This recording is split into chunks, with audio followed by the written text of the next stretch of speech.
Download the Wendy's app today.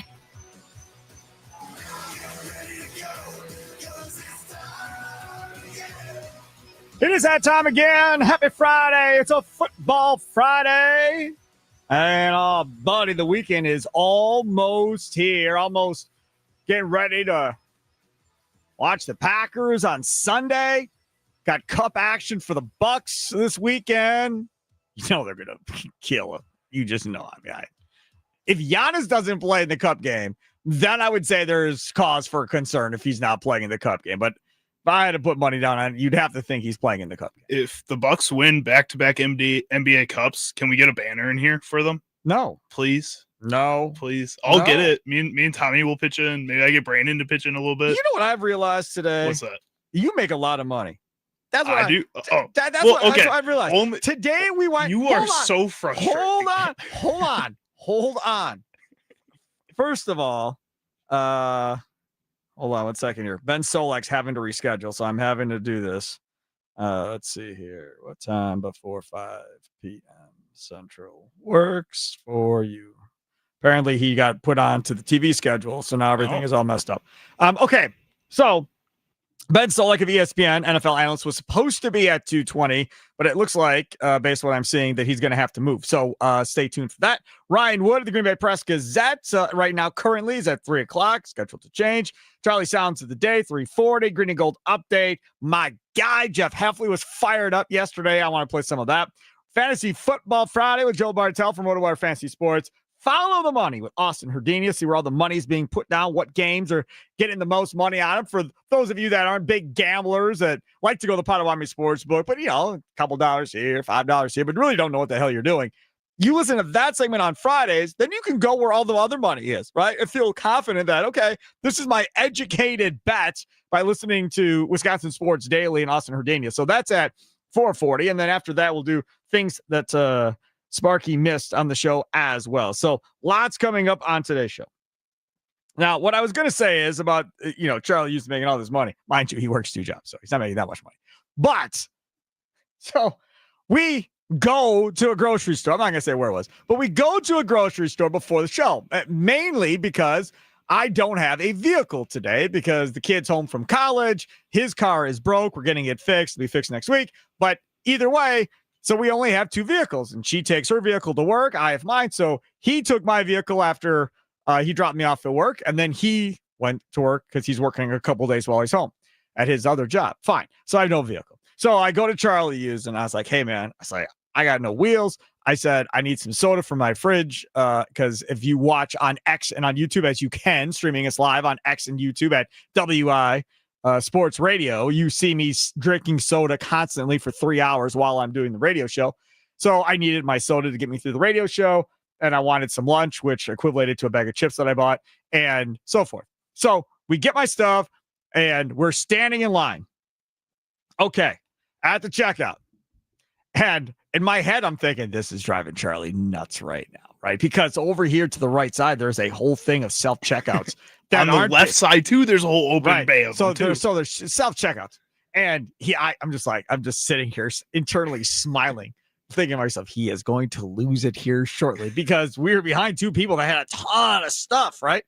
And I'm just sitting waiting, looking at my phone. Whatever, I was patient for a while too, mind you. I was letting it go for a while. Yeah. And then Charlie looks and he goes, Sparky. He's like, I'll tell you what. If you agree to go to one of those self-checkouts, I'll pay for everything in this shopping cart. Everything you have, I'll pay for it all just to get to the self-checkout so we can leave. I was like, no, I don't use self-checkouts. I don't like self-checkouts. There is a line. It's not that bad. We're fine. I'll wait. We're good. Don't worry about it, Charlie. We're not in a hurry. We're fine. Charlie is losing his mind. You are also such a hypocrite too, because yesterday you were talking about how you and your wife go to the store. She's like, she gets stuck in her ways and wants to go find something on her own. You're like, no, we'll just go the easier route and go find somebody and ask them where it is. Correct. This is exactly the same thing, but then you got stuck in your ways. No, see, but what I do there is I go to a human being who then helps me. These self-checkouts have eliminated how many jobs or whatever. And then you've got another person, one, maybe, in charge of 6. So once 1 or 2 people have it, now everybody is sitting there and waiting for it to go. I always have issues. Will I use them from time to time if I run into a store and there's a line? Sure. But do you know what happens more than most? I go into a store, and I'm not going to say who it is, but I go into a store, and after 8 o'clock, they have no cashiers. I don't go to that store anymore after 8 o'clock. I go to another grocery store that has cashiers that I can go to. I'm out. And so, yeah, we've went over this before. New to the statewide network, if you're listening in Green Bay and Appleton on WNFL 99.7, or in Wausau 93.9 The Game, or Duluth Superior 710 The Game. And, of course, the Milwaukee audience knows all about my dislike for these self-checkouts on 1250 AM 105.7 FM The Fan. Now you know, if you didn't know before, that I can't stand those things. So there you go. Okay, Charlie Usen, let's get to what we always do on a Football Friday to start off the show. Confident, concerned, and curious. Confident, concerned, and curious in this Packers team going up against the Giants coming up on Sunday. Well, the Green Bay Football Post-Game Show, powered by Lakeland University, after that game from 3 until 5 p.m. with Tommy Wirtz and myself right here on the network. Looking forward to that on Sunday. What are you most confident in the Packers? What are you most concerned about in the Packers going into this game? And what are you curious to see from the Packers? Nikolai Law talking text line 414-677-1250. 414-677-1250. On the socials at WI Sports Radio. Let's see. We are moving Ben Solak to 2:40 Central Time. So not that bad, right? Not that bad at all. So that will still work. So 2:40 Central, Ben Solak, move him back 20 minutes. Now, I will start with telling you what the numbers say. I am kind of surprised when you look at team stats on the Giants. First of all, their running game is better than their passing game. Second of all, both passing and running numbers are middle of the league to above middle of the league. Running numbers might be like top 10. Passing numbers right about middle of the league. Then you look at their points scored, and you have to look down the list to find them on points scored. So they're moving the football, it appears, and they're putting up the yards. They're just not being able to cash in for whatever the reason at the end of the day, based on what their numbers say. Then if you go to the defensive side of the football, they're like second worst in the league against the run. They're horrible, right? So that leads you to believe that we're going to come in with a game plan, the Packers, of trying to run the football. Opposite of what I said yesterday, which is spread them out 2 minute, let Jordan Love run a 2-minute offense to start the game in that first drive and see how it goes. If Jordan Love calls all passes, Jordan Love calls all passes. But give him the free will to do what he would like to do on the opening drive in a hurry-up style offense and see what happens. Am I confident that's going to happen? No. But this is what I'm confident in. I'm confident that Josh Jacobs is going to get over 100 yards rushing in this game. It was brought up yesterday, the Nikolai Law talking text line. I will second that person who brought it up on the Nikolai Law talking text line, because Matt LaFleur salivating that they're that bad against the run. All right, now I get to run the football like I want. We're going to run it and run it and run it and run it and run it. And then we're going to run it and run it and run it and run it. You know that's what's going to happen.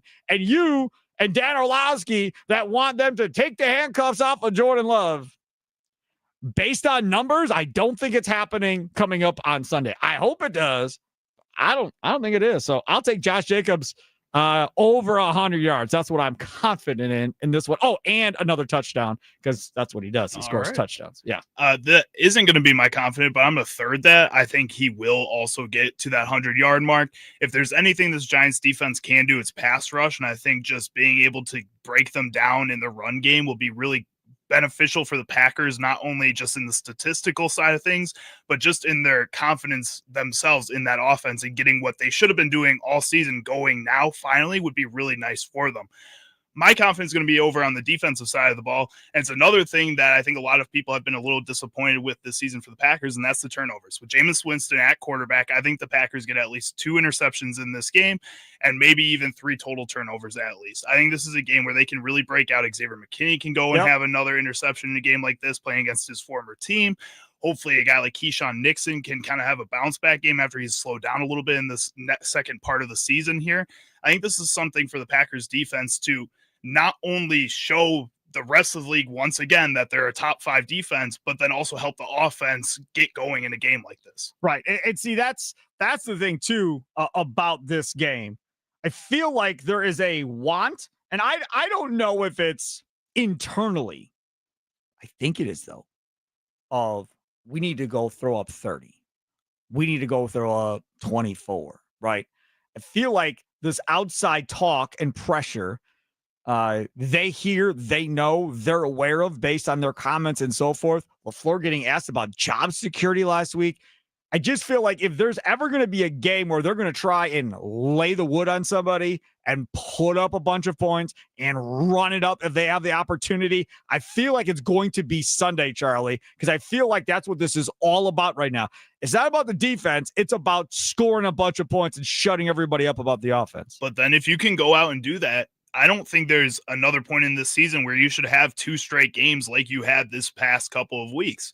I think this is something that if you can go out there and prove once again that you can be this top offense in the league, it needs to stop having this type of inconsistency throughout the season, especially since the second half of the season here is going to get a little tougher, a lot more divisional games, a lot of teams that are going to be fighting for playoff spots. This is something that the Packers need to start stepping up, and this is the perfect game to step up in. But then once you get that step up, you have to stay there. It is Charlie Using C. Sparky Pfeiffer asking you, what are you most confident in? What are you most concerned about? And what are you curious about heading into this Packers-Giants game coming up on Sunday? So that's what we're confident in. What are we concerned about heading into this game? I think I am most concerned about, again, this is on the defensive side of the ball, that the defense is going to play so well that the Jeff Hafley head coach rumors are going to heat up even more than they already are. And I think this is a game where he can go into this and really prove that he can be that type of leader. Like we said, we're going to listen to Jeff Hafley later, but yesterday he was saying some awesome things that sounded like head coach material when he was talking. And this is a game where he can go out there and once again prove that he has a top 5 defense and can be that type of leader. So we're going to play that Jeff Hafley, we're going to play clips from it, not the whole presser or anything, at 4:00. When you heard him yesterday, did you think leader of men when you heard Jeff Hafley talking yesterday? Did you hear what you wanted to hear, that you wish you heard from Matt LaFleur? Did you get that from Jeff Hafley yesterday? I did, very much so. And Matt LaFleur has frustrated me for a few years now with the way he talks and just kind of his style of answering questions sometimes. And Jeff Hafley is just so straightforward. He answers it with this kind of positive energy that I don't think a lot of other coaches have across the league. It feels very Dan Campbell-esque, and Dan Campbell's been a pretty good head coach lately. Yes, that's exactly correct. He feels very Dan Campbell-esque. There's a piece on ESPN today that was very well done, talking about the guys in that Lions locker room and why they love Dan Campbell. And they give different situations, like 5 of them, I think, 5 instances of players talking about how they fell in love with Campbell and what the deal is and so forth. And it's just really well done. It really gives you an insight to why those guys are really willing to run through a wall for Dan Campbell at this point. All right, so that's what we're confident in. What are you concerned about this Packers team going into this game? Nicolay Law talking text line 414-677-1250, 414-677-1250. Charlie, you start with the concern. That was my concern, that Jeff Hafley is going to get more head coaching consideration. My confidence was that they're going to force 2 turnovers. I'm not concerned about Jeff Hafley getting more head coaching consideration. That doesn't necessarily. You don't want him to stick around. You don't want this to be a defense led by him for seasons moving forward here. I think prior to Micah Parsons, I was more concerned. With Micah Parsons, I'm not as concerned. I feel like somebody can come in with Micah Parsons and Rashawn Gary and the linebackers they have with Cooper and Quay Walker and so forth and be pretty good. Now, they would have to learn how to play without really good cornerbacks. But, I mean, outside of that, I feel like they're in a much better position now than they were when Hafley got there. I think that's also almost exactly what the Dallas Cowboys said when they drafted Micah Parsons and got him to that point. And then they completely gave up on that when they lost one of their other edge rushers, when they lost some of that linebacker help because they got older on defense, and then they kind of screwed it up a little bit. Okay, so for me, if I have a concern, it's not getting Jordan Love killed in this game. They got guy after guy after guy that can get after the quarterback. that is a concern that I have going into this game. Aaron Banks didn't practice today. Out again. Shocker. Out again. No Aaron Banks. So don't know if he's going to play or not on Sunday. We'll see. He was limited yesterday, didn't play at all today, stayed inside. I'm guessing doing rehab work or whatever. I have no idea. But there was no Aaron Banks out there. So now you're going to be stuck again. You're already down Elton Jenkins at center, correct? So what are we talking about here on the offensive line? We have Ryan Wood at 3 o'clock. Does that mean Belton gets to play then this week? Belton then, I'm assuming, or Kennard is going to get to play. Somebody's going to have to step up there and play because Ryan, the backup guard, is already at center. Or both of them. They're both might have to step up at some point. I think they're going to have to play in some capacity on Sunday. I don't know if both of them end up being starters in some way. If for some reason they don't want Jordan Morgan out there with a less experienced offensive line, they want to put a guy like Kennard in there that has a little bit more experience, something like that. But at the same time here, these are going to be guys that are going to have to step up no matter what, no matter who's playing where. You have to be able to go out there and do your job against a team that, like I said, is the best part of their defense is that pass rush. So you have to go out there and find a way to at least keep Jordan Love upright. If Jordan Love gets hurt at some point in a game like this, again, where it's against a team that isn't very good, but has a strong unit there, and he's going to get hit a lot, a team that doesn't have a lot to lose against a team like the Packers, I mean, this is a situation you don't want your offensive line to mess up. I agree with you.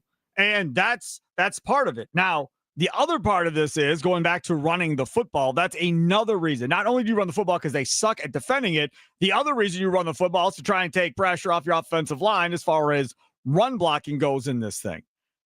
But the other part about this is that I did not see them do and have not seen them really do all year is that little running back screen. Right? You haven't seen them really do that at all. I haven't seen the jet sweep. I haven't seen a lot of things that you can utilize to try and slow down some of what they're bringing with that pass rush. And those are things that I'm curious to see if they're actually going to incorporate in this, especially if that offensive line is having problems up front.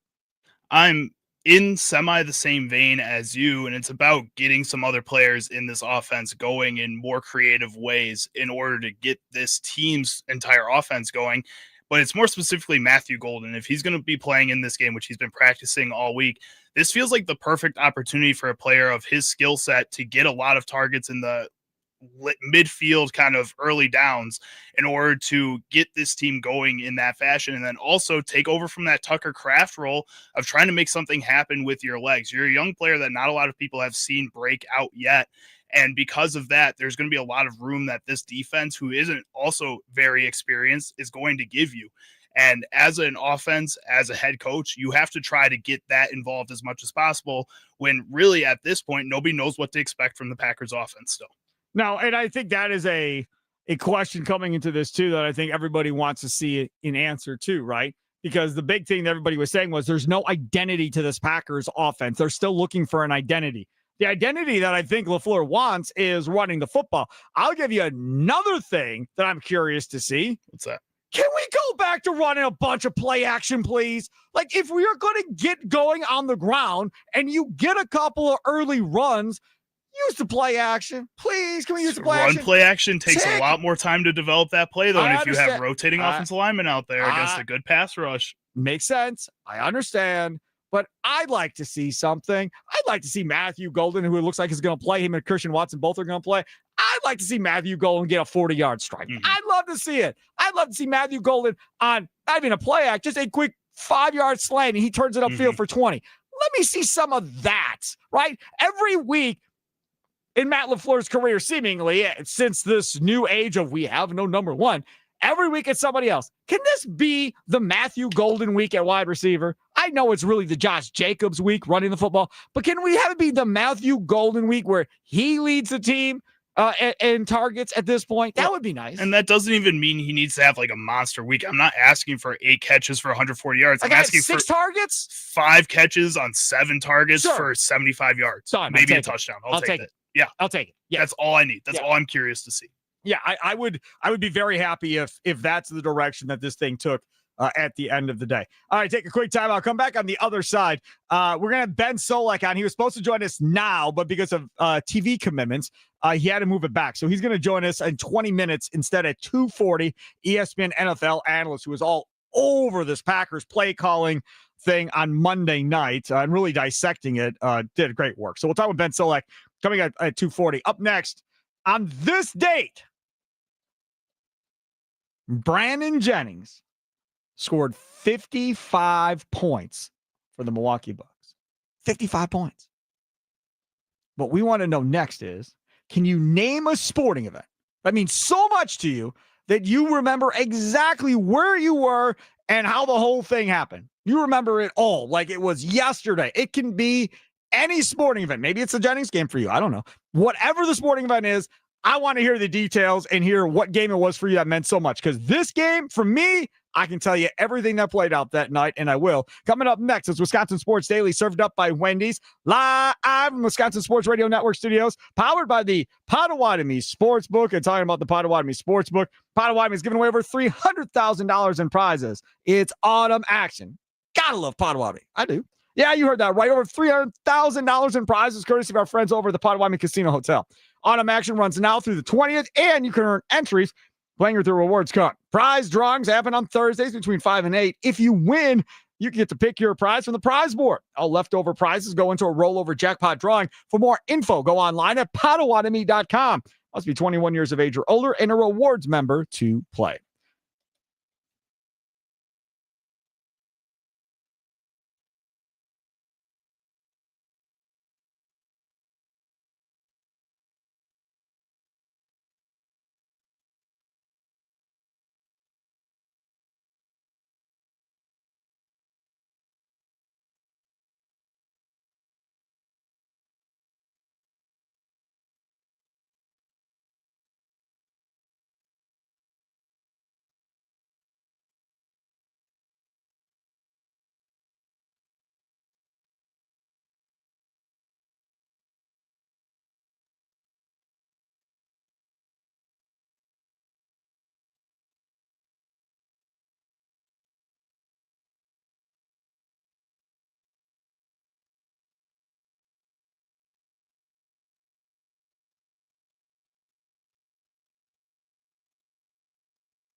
Team in the league at 47.3 a game.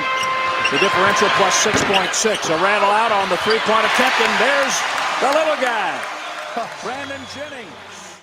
Paskey and McLaughlin. Oh, baby, those were the times back in the day there. On this day, 55 points for Brandon Jennings. 55 points, man.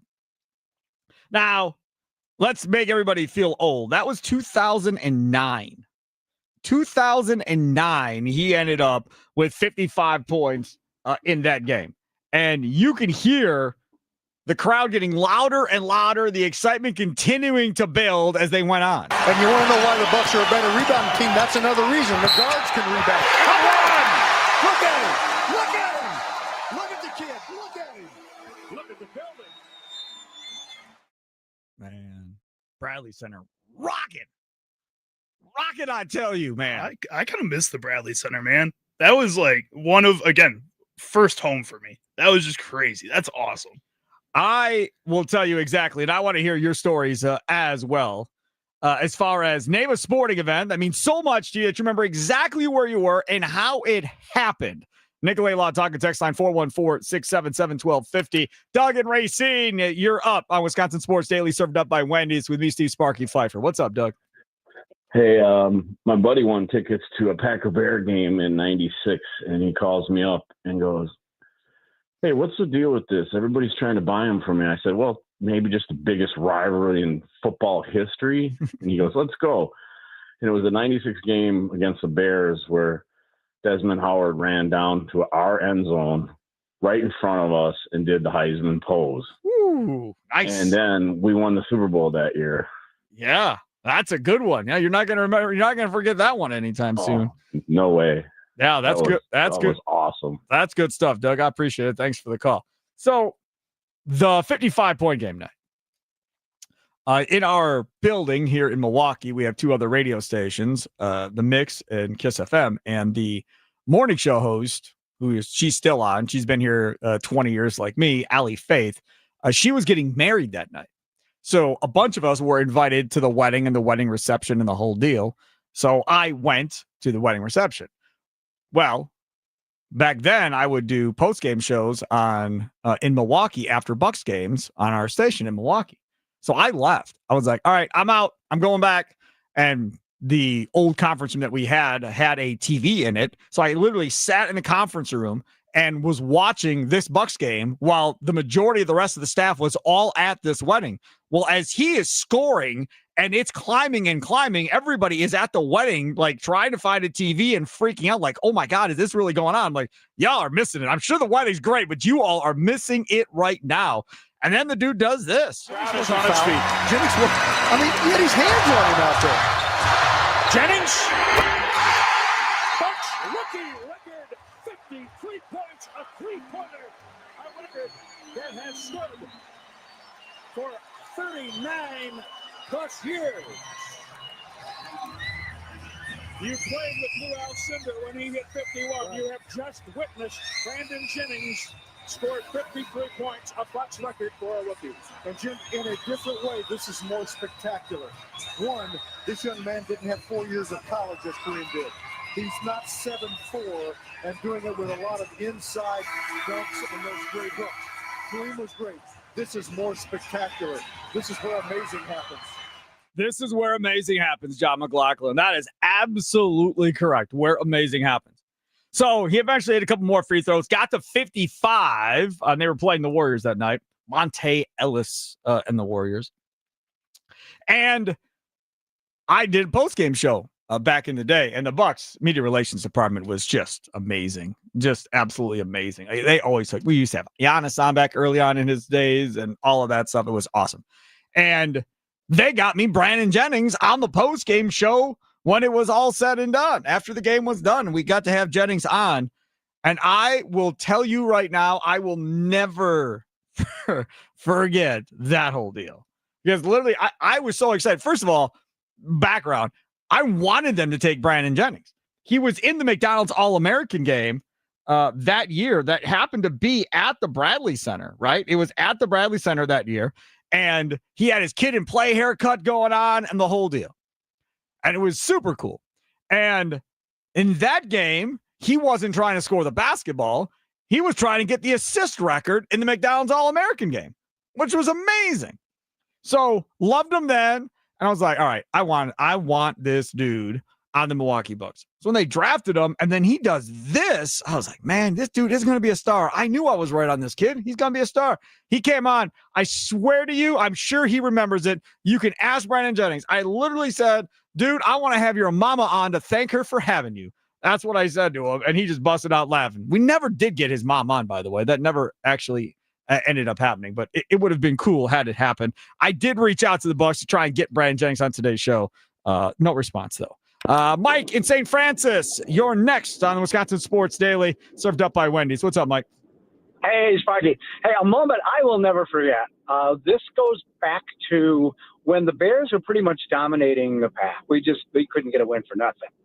And at Lambeau, Packers Bears, cold winter day, and we were down by a few points. It was the very end of the game, last of the fourth quarter. Mikowski's getting chased out of the pocket all over the place. He's running around like a rabbit. And he lost a pass into the end zone. I think it was Sterling Sharp that caught it. I could be wrong. Instant replay game. Yeah, it is. Yep. And the place Lambeau went absolutely berserk. Yep. And jumping up and down, cheering, screaming. And then you see this flag that he was over the line. Yep. And they went back and checked and checked and checked. Lambeau went silent. It went from absolute bedlam to pure silence. And then the ref came back in the center of the field after further review, touchdown.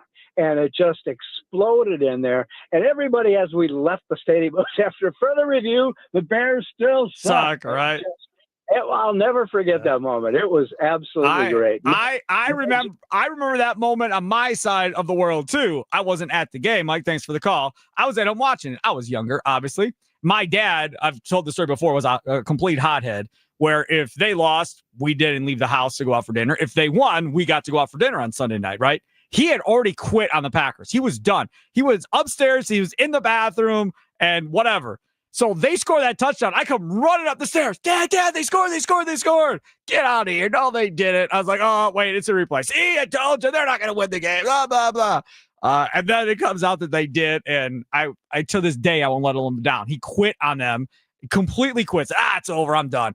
And walked away. And then they came back and won. Such a cool moment. All right, coming up next, Ben Solak, ESPN analyst, joins us next on Wisconsin Sports Daily, served up by Wendy's, live from Wisconsin Sports Radio Network studios, powered by the Potawatomi Sportsbook.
It's time for the botched moment of the day.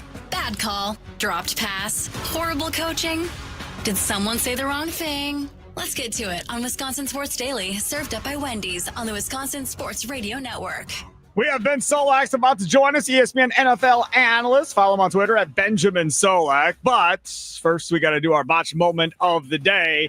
This is a guy that I used to work with for years in Milwaukee. Ryan Horvath, co-host of BetMGM Tonight, said this back in, I think it was July, and it's making its rounds now on social media. I guarantee the Bears win a minimum of 10 games this season. If the Bears don't win at least 10 games this season, I will shave my eyebrows, my big-ass eyebrows, live here on this show, BetMGM Tonight. Brad Evans will fly him here to Washington, D.C., or to Bethesda, wherever he wants to come. He could shave my eyebrows. I'll also shave my head. I'll look like Edward Norton, like Edward Furlong in the 90s. That's what I'll do here. That's how confident I am in the Chicago Bears. Ben Johnson knows the NFC North. Yeah, crank that stuff. I almost swore. That'd be bad. Telling you, he's a closet Bears fan. He claims to be a Packers fan. He's a closet Bears fan. Now, will it be a botched moment at the end of the sea?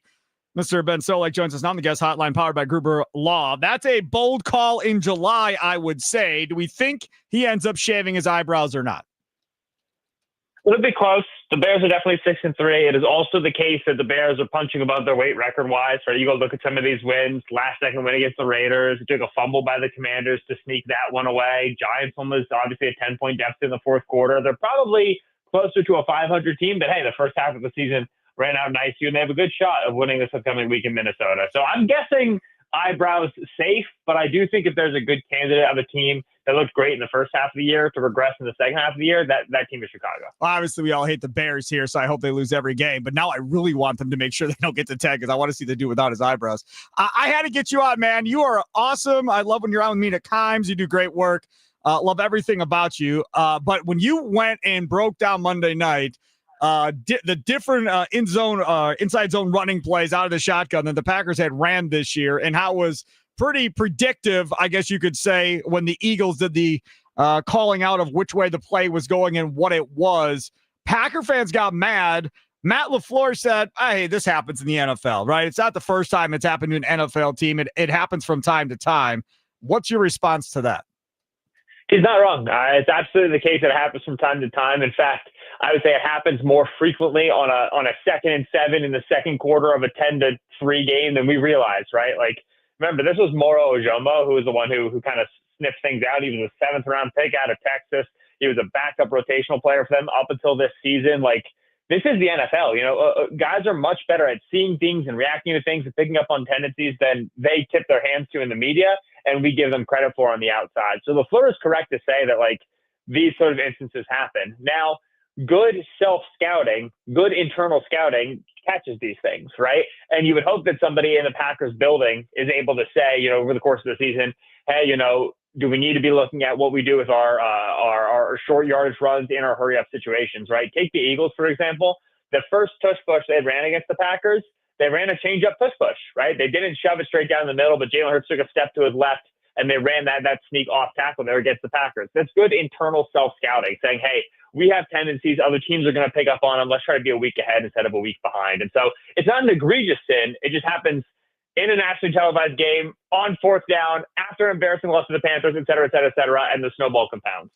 Prior to that Carolina game and this last game against the Eagles, if you take the Packers scores against the wins and then their tie against Dallas and take the Cleveland game out, they are averaging over 30 points a game. Now, the last 2 weeks, obviously, it has stumbled badly, and now people are freaking out or asking Matt LaFleur about job security, questioning the identity of the offense, and so forth. Is there good reason to be doing this after 2 games, after they were playing so well earlier in the year? A good reason is, I think, a bit of a stretch. I understand why it's happening, simply because Green Bay is a championship town and it's come with championship expectations. It's always going to be, you know, some urgency on that job. But when we say things like we're calling for Matt LaFleur's job or his job is in jeopardy, well, what's his job as the head coach and as the offensive play caller? It's to coach around the talent deficiencies and the injuries, right? And over the course of the last few weeks, we've really seen this offensive line start to struggle. And even as it's gotten fully healthy and the carousel has stopped, you don't have the caliber of play there that you're used to. You don't know if guys are banged up, getting old. Aaron Banks was a big free agent signing. He hasn't played up to that price tag necessarily. And then, of course, the injuries, right? We had Jaden Reed quite a while ago. This Tucker Kraft injury is an enormous one. He was the linchpin for that offense.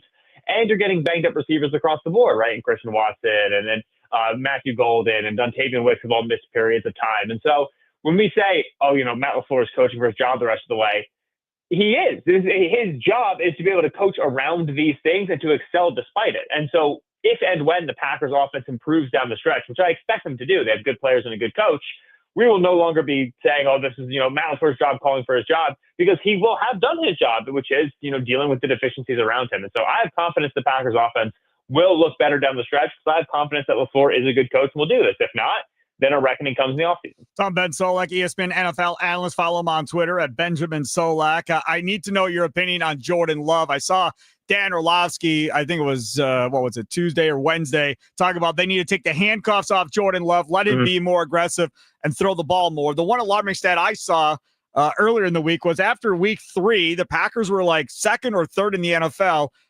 in play action usage rate, and Jordan Love was at 128 passer rating. From week 4 on, they're like 28th in the NFL in play action usage rate at that point. It's like they turned it off and decided not to do it, and I think that has a lot to do with what's going on with Jordan Love. What are your thoughts? Yeah, I think Dan's barking up the right tree there. Dan made the point, you don't pay the guy $55 million to just, not just protect the football, right? Play cautious ball. And it's tricky because that's exactly what they're paying Jalen Hurts $53 million for in Philadelphia, right? There are ways to do this. What Matt LaFleur wants to be on offense, where they are highly precise, they're surgical in the short areas of the field, they're able to string together these long drives, right? If you listen to his press conference after that Panthers game, he's going to stop talking about it. He said we had a 10-play drive, a 9-play drive, a 9-play drive. We were moving the football, and then we just, they had the fumble, they had the penalties, they had the missed field goal, so on and so forth. So the mountain that LaFleur is trying to climb up, the road he's taking them down, it's not like it's pointless. It's not like there's no, gold at the end of the rainbow. No, there's worlds where you become a really balanced team, play great defense, run the football like the Chiefs and the Eagles last year. You can win these close games. And then in those moments, you need the explosives. You have a Christian Watson, you have a Jordan Love. However, they just are not consistent enough as a team. They're still a very young offense. I know we've been saying that for years, but it is true. It's just a bunch of young players. They're still a young offense. And then Love, as a quarterback, just is better when he plays fearlessly. He absolutely has some bad games. He had a 3-pick game in the playoffs against the Eagles last year. We have to remember this. But he makes his best throws, has the biggest positive impact on the game when he doesn't feel like if he makes a negative play, he's going to go to the sideline, get the offense taken away from him, and have to kind of play, dink and dunk point guard football the rest of the way. And so I agree with Orlovsky's larger take, which is that the best version of the Packers offense is one that emboldens and allows Love to make some of those mistakes, because he will overall pay you off with a lot more positive plays as well. The one thing we were starting to see prior to him getting hurt was Tucker Kraft, it appeared to be becoming that number one guy for Jordan Love, and was having that breakout time finally, something that, locally here we were calling for last year to be the case and never got to that point. And it felt like Matt LaFleur and Jordan Love started to realize that. Well, then Tucker Kraft goes down. And now we're back in that same basket again, or in that same mode again, as far as who's going to be that guy. Do they have enough pieces around Jordan Love to overcome that Tucker Kraft injury when you start talking about making a run? Yeah, they do. And they have the same problem they've always had, which is that it's not so easy as like, okay, throw the ball at Justin Jefferson, right? That's what you tell JJ McCarthy. You go see where 18 is, chuck it near him, right? Like this is not complex. It is more complex because they have a bunch of siloed receivers who exist in siloed roles. Romeo Dobbs on the outside in the red zone, Christian Watson down the field, Jaden Reed from the slot. Like you still have to find a way to kind of play a little bit spread and shred, a little bit, distribute the wealth. That's just how they built this room. But they have the requisite offensive firepower. The wide receiver room is enough. Now, the really, really big thing is Reed coming back and how he affects yards after the catch. Before Kraft went down, the Packers had, as a team, about 220 yards after the catch over expectation. That's a next-gen stat. Basically says, hey, like guys who are breaking tackles, guys who are outrunning angles, who's creating more yak than we thought they would. As a team, they had about 220.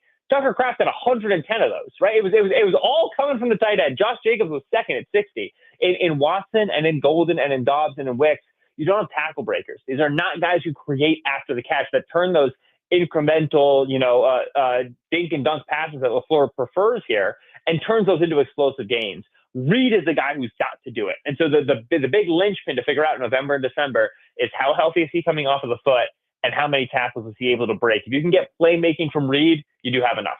I forgot who said it, Ben Solak, but somebody had mentioned, some analysts here in the last couple of weeks, was instead of trying to scheme everybody open, sometimes just call a play and let your player beat the player lined up against him. It was kind of advocating for Matt LaFleur to do that a little bit more than he's done in the past. What say you about that? I think it's an easy thing to say. I think it's a very hard thing to actually manifest in practice. Like you brought up the play action passing thing. I would say an offense that has a very heavy play action rate in the first 3 weeks is manufacturing who the ball should go to, right? Is deciding, all right, this is going to be the play, this is where the space is going to be. And then the offense that since week 4 has been 26 is saying, hey, pick a side, make a read. Like, you're our supercomputer quarterback. You can do this well. And so it's hard to, from the outside, watch the film and find a little statistical dials that indicate, oh, this is how much this team trusts their quarterback relative to how much that team trusts this wide receiver to win in space, so on and so forth. The overall sentiment there, which is, hey, if we've invested a top 40 pick in Christian Watson and a top 25 pick in Matthew Golden, can we just give these guys some more one-on-one opportunities that aren't 45 yards down the field? I think that comment is very legitimate. I think an improvement in this offense would be, hey, instead of Love and Matt LaFleur being the two, weight-bearing posts of this whole thing, let's just let Golden have a great game. Let's let Golden just whack that opposing slot corner and then have him be a little bit more of a load-bearing unit for us. I think that's legitimate, but it's always a hard thing to say from the outside. Like, just give the guys more run. You don't really know what's happening in the room. It's hard to read out the plays in that way. Sometimes ideas like that can just be too nebulous. Go ahead, promote a wave. Anything you want to promote on the way out here? Ben Solak at ESPN. That's the socials. That's where the column is up every single Tuesday. You can read my thoughts on the NFL week. It's a good time over here. We have fun. Very good. Benjamin Solak, I appreciate you, man. Have a good one. Hopefully we can do this again in the future. Take care, fellas. Bye-bye. Take care. There he is, Ben Solak, ESPN NFL analyst. As good as advertised. I was not let down at all with that interview. I mean, anybody that's working with Mina Kimes, I know knows ball. So that's the biggest thing. Wow, you just said because he's working with Mina Kimes, he knows ball. That's what you just did to that dude. You just did that to that dude. That dude is smart, man. He knows ball. He knows ball. He knows exactly what the hell he's talking about. He is good stuff. Very excited to have him on. So appreciate him and his time. Coming up, we're going to get to Ryan Wood, and now we'll get the local flavor of what happened at practice today, other than the fact that Aaron Banks is not practicing yet again. Bucks play again coming up tonight. When the Bucks win, you win at Wendy's. After every Bucks win, stop by any participating Wisconsin Wendy's for a free small vanilla or chocolate Frosty Classic. No purchase necessary. This offer is only good for 24 hours after a win, so act fast. Get that free small Frosty Classic at Wendy's. Looking forward to hear what Ryan Wood has to say about what this offensive line looks like if there is no Aaron Banks. Who goes where, who plays where, and what now is the next steps for the Green Bay Packers. We'll ask him next on Wisconsin Sports Daily, served up by Wendy's, live from the Wisconsin Sports Radio Network studios, powered by the Potawatomi Sportsbook. Sparky here, Charlie using over there.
Some shows talk about one team. Other shows barely talk sports.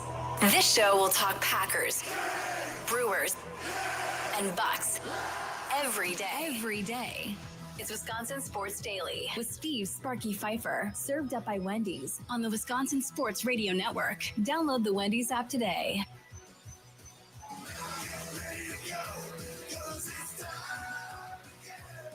It is time again. Welcome in as we broadcast live from the Wisconsin Sports Radio Network studios, powered by the Potawatomi Sportsbook.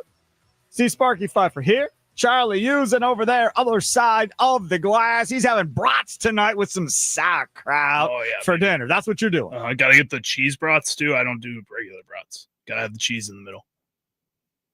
Why are you staring at me like that? Like, that's a weird thing. Cheese brats? Yes. Cheddar brats.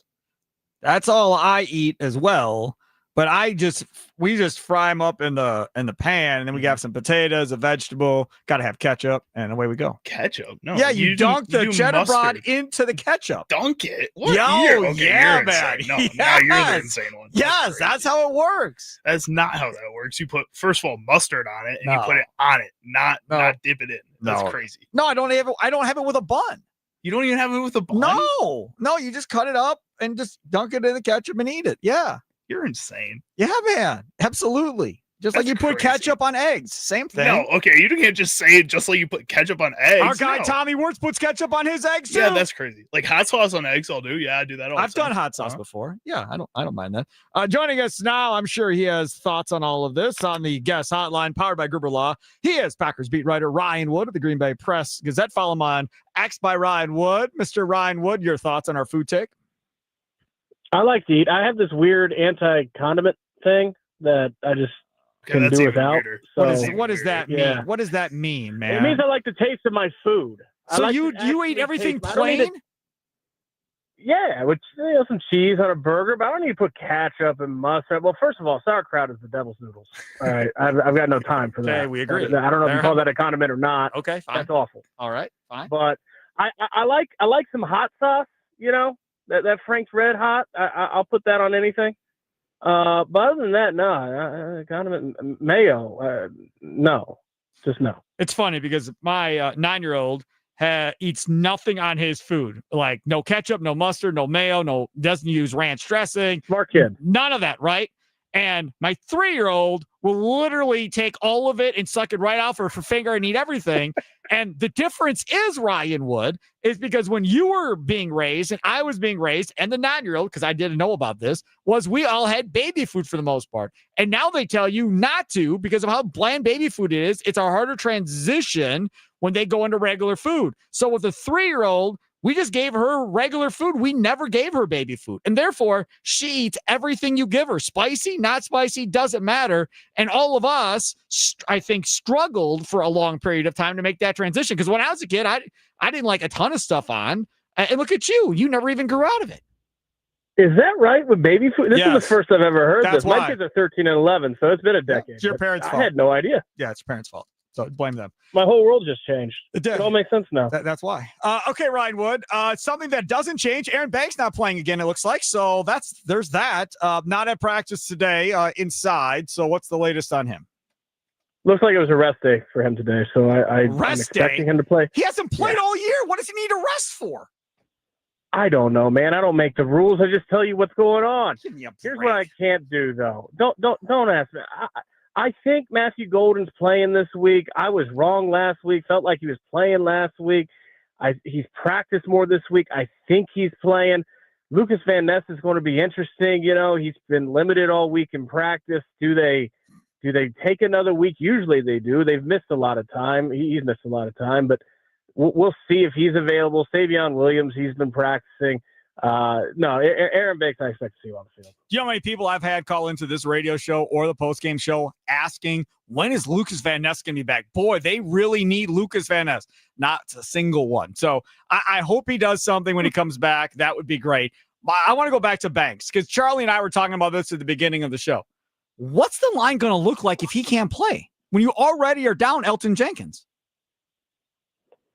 I mean, I think for the offensive line as a whole right now, they really need to get to a point where they get their best 5 on the field, whoever that is. Aaron Banks doesn't have an injury designation, so I wouldn't spend too much time worried about whether he's available. Is he even one of your best 5 at this point? He had 6 pressures the last game. It's going to be interesting. All right, let's go down the line, okay? Let's start at center because that's the big change this week.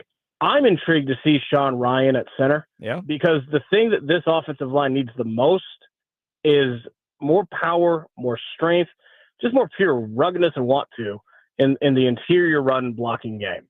And that is what Sean Ryan does. Now, he will not be the same pass protector as Elton Jenkins. You're losing something there. But at center, you can kind of camouflage. You can blend. You can help with pass protection at that position more than any other on the line. They need more just strength in the run game, and that is Sean Ryan's game. So I'm intrigued to see that. What I've seen plenty of and don't need to see any more is Jordan Morgan at right guard. Jordan Morgan is not a right side of the offensive line player. He is also not a guard. It does not work there. And that critical 4th and 1 where he gets pushed back 2 yards into Josh Jacobs' lap against Jalen Carter, that's what you get with Jordan Morgan at right guard. So I think you have to, okay, if not him, well, you got a 336-pound rookie second-round draft pick in Anthony Belton. Yes. I mean, if you look at the tail of the tape numbers, he's screaming right guard, and he's a high draft pick. Why not try him at right guard? Because you're not getting the run game going with Jordan Morgan at right guard. Where Jordan Morgan might be able to help you is left tackle, because every time that we've seen Jordan Morgan at left tackle, which has been very few, very, very rare, he's looked pretty good at left tackle. He's an athletic pass protector. If you're not sure whether Rasheed Walker or Jordan Morgan is the better left tackle right now, well, maybe rotate him in the game. If you feel like it's Rasheed Walker, then maybe Jordan Morgan doesn't play. But put Anthony Belton at right guard. Figure that out at left tackle. If you go down the list, I still think that Aaron Banks is left guard. And really, okay, did the Packers overpay 4 years, $77 million for Aaron Banks? Obviously. I mean, obviously they did. But he was a longtime starter on a very good running offense in San Francisco. He's not this bad. There's got to be – he has proven over the course of his career that there is more there for Aaron Banks. So hopefully it's just he's really hurt and trying to play through it then. Rest day, right? Well, rest day. Yeah, maybe. Yeah, sure. I don't know. We'll see. We'll see what happens. You got to spun yourself into a corner on that one. I'm just saying, man, like this offensive line, the Giants got a bunch of pass rushers, Ryan Wood, a bunch. So going into this game, if you had problems with Philly, more than likely you're going to have problems with the Giants front. Now, the good news is the Giants can't stop the run. So, this is the Josh Jacobs 100-yard rushing day and so forth. And we see what happens. But that, to me, is my concern going into the game, is to keep Jordan Love upright in this thing. Yeah, well, I don't think that they so much struggled protecting Jordan Love against the Eagles. They just can't run the ball, and that's not just against the Eagles, that's against anyone. Josh Jacobs has had a 100-yard rushing game all year. Right. So the Giants do have some pass rushers. They have no run defenders on their defensive front. They're ranked dead last in the league, allowing 5.5 yards per carry. They're 31st in the league, allowing 152.1 yards per game on the ground. The problem with this Packers offense is the run game, and this has got to be a get-right week for that run game. If it doesn't happen against the Giants, who is it going to happen against? And if it doesn't happen, they're screwed. I mean, there's no other. They are in major trouble offensively if they cannot run the football. They haven't been able to this point. This has got to be the week that they do that. There's no excuse not to. Time with Ryan Wood, Green Bay Press Gazette, Packers beat writer. Follow him on Twitter at @ByRyanWood. Let's talk about Bo Melton, shall we? What do we see his role being this week for this Packers game? Well, he's going to play some receiver. He's been practicing receiver this week. I'm of a mind that Bo Melton, who has been a lifelong receiver until this year, where he started for the first time taking cornerback reps in practice, he's played enough receiver in his life to have that institutional memory of how to catch a ball that hits him in the chest. I think, and he came back late in the game. He had a what could have been a really critical catch on that final last-ditch effort to get into field goal range. So, I mean, he's shown enough. I think that he's fine playing some receiver reps, and we'll see how he does. I've got one more for you. We're going to play a little bit of Jeff Hafley from yesterday. That happened too late in our show for us to do it yesterday, but we're going to play some clips from it yesterday. And Charlie and I were talking about this earlier in the show too. You hear Hafley talk, especially yesterday. doesn't he just feel like a head coach at some point? Doesn't he just feel like a leader of men to you, Ryan Wood? I don't know from a personality standpoint what is and isn't head coaching material, because you see it across the entire spectrum, and really scheme and teaching more than anything. The ability to pass information to players in a way that is easy to digest and then execute is what determines head coaching material more than anything else. But in terms of just learning the game and sitting there in front of Jeff Hafley every Thursday, as I have for a couple years now, I've thought that since day one, since literally his introductory press conference where he's describing the perfect post safety, and he gives you a dissertation on what that looks like. So and we all good. know at the time that it's Xavier McKinney. Like he is as impressive to listen to and to learn from a media standpoint as any coach I've ever been around. My favorite coach to listen to, Charlie will tell you. I don't care if we ever play LaFleur, even though I do, because I just like to yell. But I love listening to Jeff Hafley. Okay, I lied. I got one more before I forget.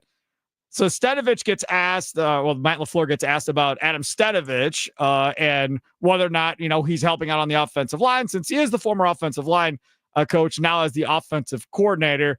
And Matt LaFleur was like, well, yeah, obviously he's been helping with them, all hands on deck type deal. And my thing is, okay, so he's not calling plays. The offensive line stinks. So give me the redeeming qualities of Adam Stenavich right now. Well, I'm not in the meeting room, so it's hard to say, because he primarily conducts the offensive meetings through the week, and there's been a lot of success with him here. So I'm not going to just, after a couple bad weeks, say that there's no redeeming qualities. I'm not in his meetings, so I don't know. That's what he does. He orchestrates the meetings. He has had success with this offensive line in the past. He's also made some big mistakes with this offensive line in the past. I think that there are times, and we're going back a few years now, where Josh Nijman may or may not have been misused, and there were some questionable decisions in the playoffs a couple of years ago. But it's a mixed bag, and I don't think that makes him different than most offensive coordinators. At the end of the day, this is Matt LaFleur's offense. So every time I listen to Adam Stenavich, I know his voice is important. He runs the meetings, but he's also the lieutenant. This is Matt LaFleur's offense. This is the thing. At some point, if this offense doesn't get fixed, and for the record, I think it will get fixed, there's going to be an scapegoat or two when this whole thing is said and done. And if it's not going to be Matt LaFleur, I'm thinking it's probably going to be an Adam Stenavich or something along those lines. And then I could foresee a Luke Getsy possibly, or if McDaniel gets fired in Miami, one of those guys possibly coming in, and maybe they end up taking over play calling next year. I think it's far too early to know where this season is going. It could go very well. If you were to tell me right now that Matt LaFleur is hoisting a Lombardi trophy at the end of this, I wouldn't call you crazy. I think there's an avenue to that. It's not outside the realm of possibility. I also think it's premature to say that the scapegoat, if it doesn't get better, won't be Matt LaFleur. I think that there's an avenue to that as well. His contract runs up after the 2026 season. As policy said this summer, he does not want a lame duck situation. If you don't want a lame duck situation, you have one of two options. After this year, you extend him or fire him, because otherwise he's a lame duck. And if this team that was built to win a Super Bowl, that auctioned off its future first-round picks because it felt and it believed that this was the year, 2025, to win the Super Bowl, if it goes 5-3-1 and it doesn't get better from there, if they sneak into the playoffs or, God forbid, miss the playoffs, if they're one and done in the playoffs, if they are still clearly mediocre when the expectations are that well defined, I don't know how you extend the head coach to avoid a lame duck situation in those contexts. So we'll see how it plays out. I think this offense has all the talent in the world to get better. They've got a very talented quarterback. They've got one of the league's most renowned running backs. They have put tons of investments into the offensive line. I get they don't have Tucker Kraft, but they have a first-round draft pick, a first-round rookie in Matthew Golden, and plenty of other receivers. Christian Watson's look good. They have all they need to be a top offense in this league. If it does not get there, it's not a talent thing. How does it not fall on the head coach? Prediction for the game? This should be a get-right game, if those exist. Should be in all caps, right? I think the Packers win. I could see them winning 20-9. I could see them winning 34-17. I could see them losing because at this point, Oh they my can God, lose don't to say anybody. that. No, don't say They can lose that. to anybody. I can see them losing. You can't see them losing. Jay, come on, man. I got post game on Sunday. You're going to be on the post game on Sunday. I don't want to be talking about them losing 3 straight. And if this offense scores like 10 points or something, oh my goodness. Oh, that's going to be horrible. That's what we've seen the last 2 weeks. I'm just saying. I can see it because I've literally seen it. That's what they've done. I think they went, let's say 20-9. I think it might not be. It might, they're going to running the ball, as crazy as it sounds, is the best way to attack this Giants defense. It might be kind of low scoring ball control. The defense, the Packers defense, I think is going to have a day. Let's say 20-9, but I have no feel for this team right now, Sparky. I do not know what they are going to do week in and week out. If they lose this game, I'm going to be sitting in a corner in the fetal position with a microphone talking because Do you buy what Xavier McKinney said this week, that this is a, in quotes, must-win game? Whatever. I mean, John Kuhn and Rami Makaloff were talking about, it's not a must-win like the season's over, but they thought Philly was kind of a must-win game for this Packers team, too. I don't buy into all that nonsense must-win. All that normally means is now you're just putting additional pressure on yourself. Now you're going to have the opportunity to play tight instead of going out there and playing loose. That's what gets me concerned when we start having players talking about must-win games in the middle of the regular season with several games to go. I think what textbook definition of a must-win game is, and I get Xavier McKinney said that this is, to me, it's must-win or else, or else your season's over. And a 5-4-1, the season's not over. So like they can lose this week and still turn things around because there's still time left. But I do get a sense, this is the easiest game of your schedule coming up, right? I do get a sense this is a must fix your crap week. You must sort things out and start to get things figured out week. And if they do that by proxy, they'll win. So it's close to a must-win game. I mean, I don't think it's quite there definitionally, but it's close. Just don't lose, man. That's all I ask. Just don't lose. For the sanity of every person doing sports talk in this state, please do not lose. Ryan Wood, Green Bay Press Gazette, Packers beat writer. Follow him on Twitter at Ryan Wood. Thank you so much, my friend. I'll talk to you Sunday.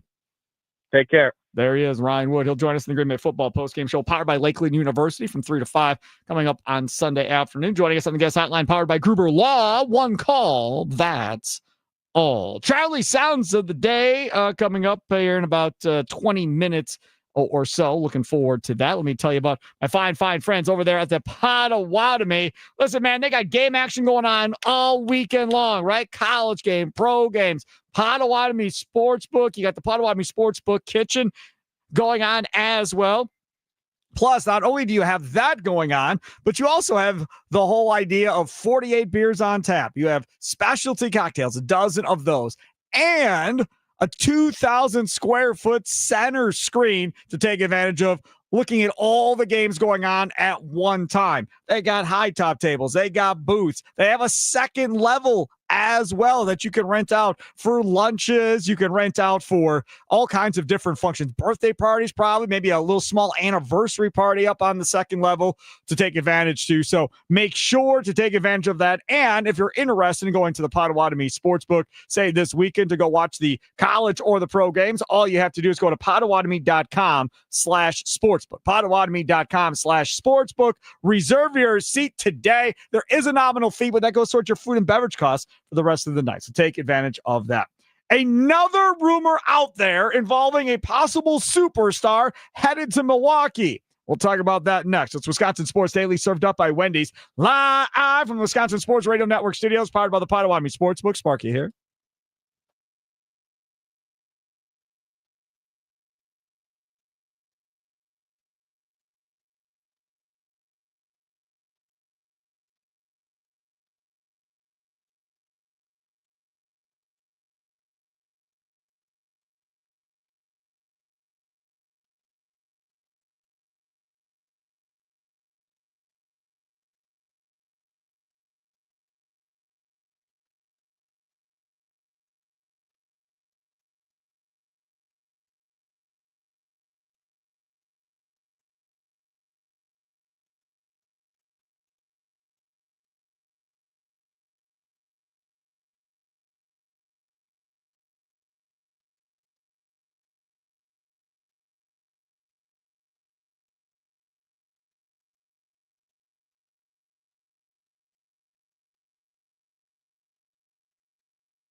It's Wisconsin Sports Daily, served up by Wendy. Steve Sparky Pfeiffer with you. Charlie using other side of the glass here on a football Friday. Fantasy football coming up about an hour from right now with Joe Bartel, RotoWire Fantasy Sports. Get your questions ready. You could text him in now if you'd like, and we can get to him. Otherwise, just wait till he comes on, then text your questions or call in. Those are the best, are the call-in ones. Nicolay Law Talk and text line 414-677-1250, 414-677-1250.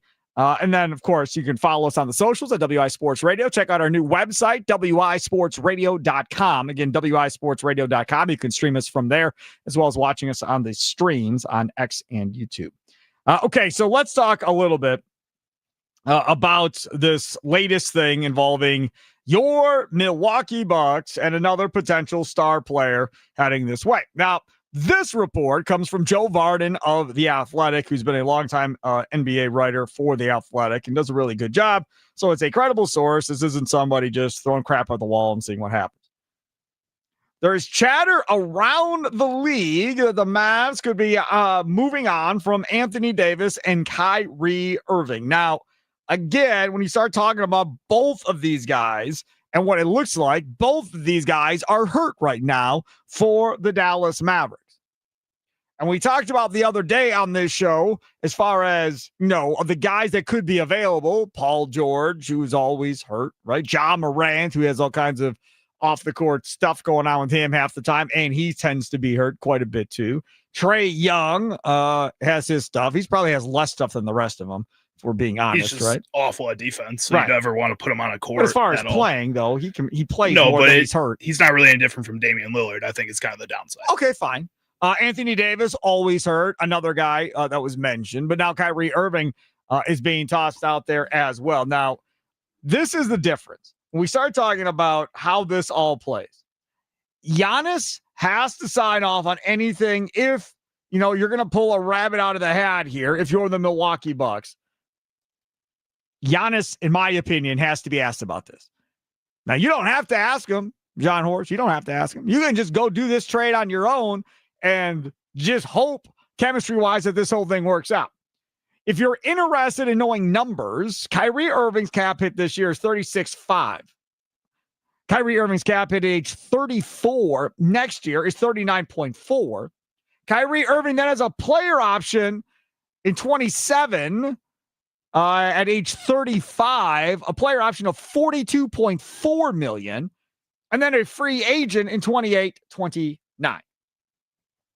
So, if they were to move on from Kyrie Irving and you were to pull that type of deal off, I think I'm good. I think I would be interested in seeing what that looks like, more so than the other guys. And the only reason I say more so with him than, say, a Ja Morant, because Ja obviously is a lot younger, is just because I know he's won a championship. I know he knows the intensity level and how you have to play in the postseason. I know he can create shots for others. I don't feel like he's as much of a ball hog as, say, Trae Young. Not only can he create shot for others, he can go out and get his own offense. And I think he would be unbelievable with Giannis. Kind of like you were hoping Damian Lillard would have been with Giannis as well. Defensively, what is he? Is he Lillard, better than Lillard, somewhere in that area of Lillard? A little bit better. I think what you saw with Damian Lillard in the last few years with the Bucks is he got a little bit more intense on the defensive side of the ball.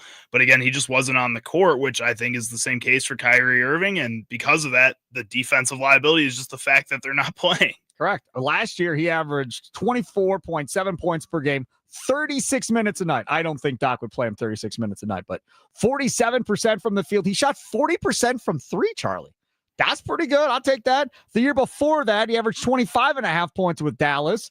He had 49% from the field, 41% from three. Free throw percentages, 91% and 90%. All of those numbers are good numbers. It's not like he's on the decline at this point necessarily. I'm intrigued by it. Again, how do you pull it off? How do you make it work numbers wise and all of that? That's up for them to decide, I guess, at this point. John Horst and so forth. Obviously, that 1 in 31 would have to go. I'm assuming Kuzma would have to go, and then what other contracts to make this thing work out. The nice thing is it's not an Anthony Davis contract, right? You're not getting crazy over the top type money like you would for Anthony Davis. Do you know how many players last season shot over 40% from three? At least 38, because some guys could be tied on this list. Actually, no, it's 38 guys total in the league. So 40% doesn't exactly, I guess, strike me all that much as it did 10 years ago, just because everybody in the league is shooting all that well. But again, it still would be nice to have it on the team. At the same time, I don't know, am I weird for just wanting to see how this team plays for a few more weeks? I kind of like what we're seeing right now on the court. Now he's hurt, but I'm just saying, the NBA trade deadline. But we're talking about this now, Absolutely, we're talking about it now. Because again, unless you differ, they need a second scorer. They don't got one. There ain't that guy. I get Ryan Rollins is playing decent. And that's what I'm going to say, decent. I get that he's playing decent, okay? Fine. Miles Turner, we know he's not going to be that guy because you can't get him consistently to give you something every single night. Whether you can't get him to give you consistent boards every night, you can't get him to give you consistent offense every night. It's Jekyll and Hyde with Turner. So I'm not putting any eggs in that basket. If you want to say he's the third scorer, I guess I'll live with it.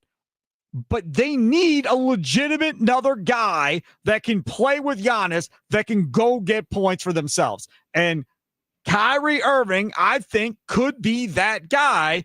Again, personality in the locker room, that's where my question exists, right? I don't know how he fits with a younger team, but if Giannis signs off on it, I think I'm okay with it. I think a second star, a second scorer, yes, traditionally has helped out teams, especially in the past 10 seasons or so. But what we also saw from the OKC Thunder last year is that if you can have 4 to 5 guys that all just have the potential of hitting 20 to 25 points a night, I think you can win basketball games that way as long as Giannis Antetokounmpo is on the court. I think when you have a player as consistent as a Shea, as a Giannis, and then you have, again, 4 to 5 other guys who can just be potentially that second scoring option, you feel a lot more comfortable without that overall second scoring option. And what I'm seeing right now from the Milwaukee Bucks is that Ryan Rollins can, on occasion, be that guy to score 20 to 25 points a night. Miles Turner has shown he can also be that. Kyle Kuzma is also showing so far this season that he can almost get to that range.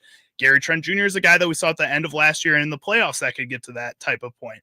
I mean, I just want to see more from this team before we start saying a second option is absolutely necessary. Charlie, what I love about you, again, you get half positive, glass half positive. Okay, fine. But this is what we know. None of those guys have done it for large sample sizes. Kuzma's done it for a short stint and then came back and had a horrible game. We'll see if it's just a bump in the road and he gets back to being what he was because he was playing without Giannis, right? But that's not true, or that's not real, I don't think. Gary Trent has not done it for a whole season. He did it in spurts and got hot in the playoffs, and that's why you bring him back. Okay, fine, I get that. But when we start talking about a guy that's going to consistently be there with Giannis, Giannis going to get his 30, and Kyrie's going to get his 25 to 30 every game of the postseason. And then these role players, 1 or 2, just have to feel it in a game here or there to win. If you told me I had Kyrie, Giannis, and Turner in the playoffs, I tell you they got a chance to win this thing. Probably. But also, I'm not saying they will, but they got a chance. Right now, with the way the Eastern Conference looks, I think I can say the same thing. Again, remember, I picked them to go to the finals. But the only way that happens, 2 things. 1, you must be healthy. And 2, you must be hitting your threes at a high level in the postseason. Has to happen. Because this last game was a prime example. You hit 5, you go 4 of 19 after that, and you lose to the freaking Hornets. Now, again, it doesn't matter because you don't have Giannis. It's a meaningless regular season game, so who cares? But those type of things, you can't get in the habit of having happen in the postseason when you don't have a dynamic number 2. When you have a dynamic number 2, then I don't got to rely on that 3-point shooting nearly as much as you do now when you don't have that guy. Coming up next, Charlie's Sounds of the Day. Buddy, can't wait to see what that's all about.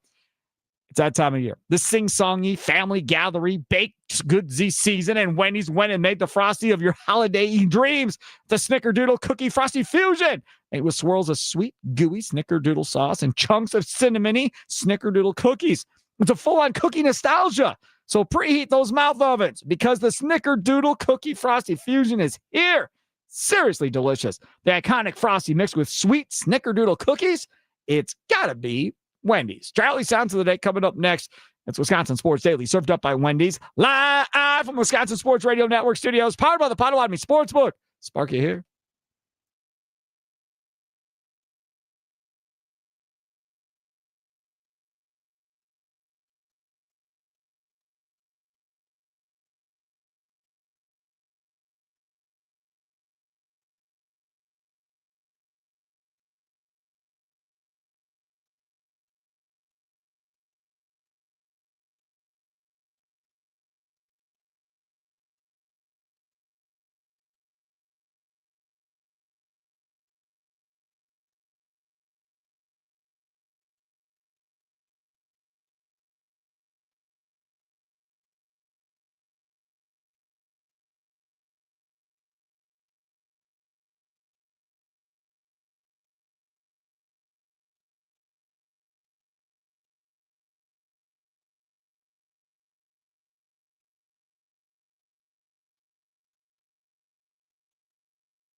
Welcome in. It's Wisconsin That Sports song Daily. knew what it was doing, man. Yeah. Because they called me a weirdo? Yeah. Is that why? Yes. Wisconsin Correct. Sports Daily served up by Wendy's. Sparky here, Charlie using over there, other side of the glass. I'm feeling tall today, man. I'm feeling larger than life, Charlie using. For the first time ever, you're taller than me. First time ever. Does it feel nice? Like, can you see more stuff up there? You know what? Being a 5'6" guy, normally I'm used to being really short. Right. And I don't know how tall I am technically at this point. How do you think I am right now? Well, I'm 6'3". You're probably at least a good head taller than me right now, standing on that stool. So 6'5", 6'6", 6'7". I would never ever want to be 7 feet tall then. No. This is way too high. Now Trevor Thomas's plates. Yeah, he's 6'8". The morning show guy inside Wisconsin Sports, Trevor Thomas. Now, Josh Albrecht, he's small like me, but Trevor Thomas is 6'8". I would never want to be this tall. If this is 6'7" or 6'8", no chance. I would. Why? Would to play basketball, man. I always I felt like I was too chunky to play basketball when I was younger, and I just never got into it. If I was that tall, then it doesn't even matter how chunky you are. You're just good at basketball usually. That's not always the case. But either way, here we go. What sound clips will Chicago Charlie pick today for Sparky? Will Sparky become enraged? Will laughter ensue? It's time for Charlie's Sound of the Day. It's Wisconsin Sports Daily, served up by Wendy's on the Wisconsin Sports Radio Network. All right, here we go. Let's get to it. Brought to you by Prize Picks. Charlie Usen, where are we going first? All right, first up, we're going to head over to Up and Adams with Kay Adams, where Bruce Arians, former NFL coach, was on the show, and he was discussing what he thinks is going wrong with the Green Bay Packers offense right now. He looks so good at times and so average at times. Yeah, and it's throughout the whole league. I've never seen somebody drop balls by NFL receivers in my life. And I don't know what it is, but lack of concentration, too many young guys or whatever it is. But, man, too many balls hitting guys right in the chest on third down and dropping them. And, that's plagued them a little bit. Obviously, they need Golden back. They need a couple of guys back. Losing Elkins really going to hurt them because he's such a leader in that offensive line. I don't know. And, it's not Matt's play calling, that's for sure. He's been one of the best there is for a while. I mean, it's like this first half. 1 touchdown and 18 first half possessions over the last 4. So yeah, I mean, he usually does a great script. He's one of those guys that scripts 15 to 20 plays, and he's just do a better job of scripting. That's it. That's the tough part. But Jordan Love seems to get to slow starts for some reason, and whether it's a drop pass or whatever it is, you're right that the Packers need to get off to a faster start if they're going to compete. The best, big thing is to get the ball to your best playmakers early. And when you're scripting, that's something, for me, it was always, I got to get Larry Fitzgerald the ball early. I got to get Hines Ward the ball early because I'm going to ask them to do some things in the dirty part of the job and blocking and stuff. So I want them into it, and, get the quarterback some easy stuff early and get them on the move, whatever it is. But, yeah, and then you got to get explosive plays. And that's the one thing I see the Packers are not getting the explosive plays that they usually get. I love Bruce Arians. I've always been a Bruce Arians fan. His life story and how he got to where he was, being with Bear Bryant back in the day and all of that other stuff is just an amazing thing. If you don't know his background, do some research. It's pretty crazy stuff.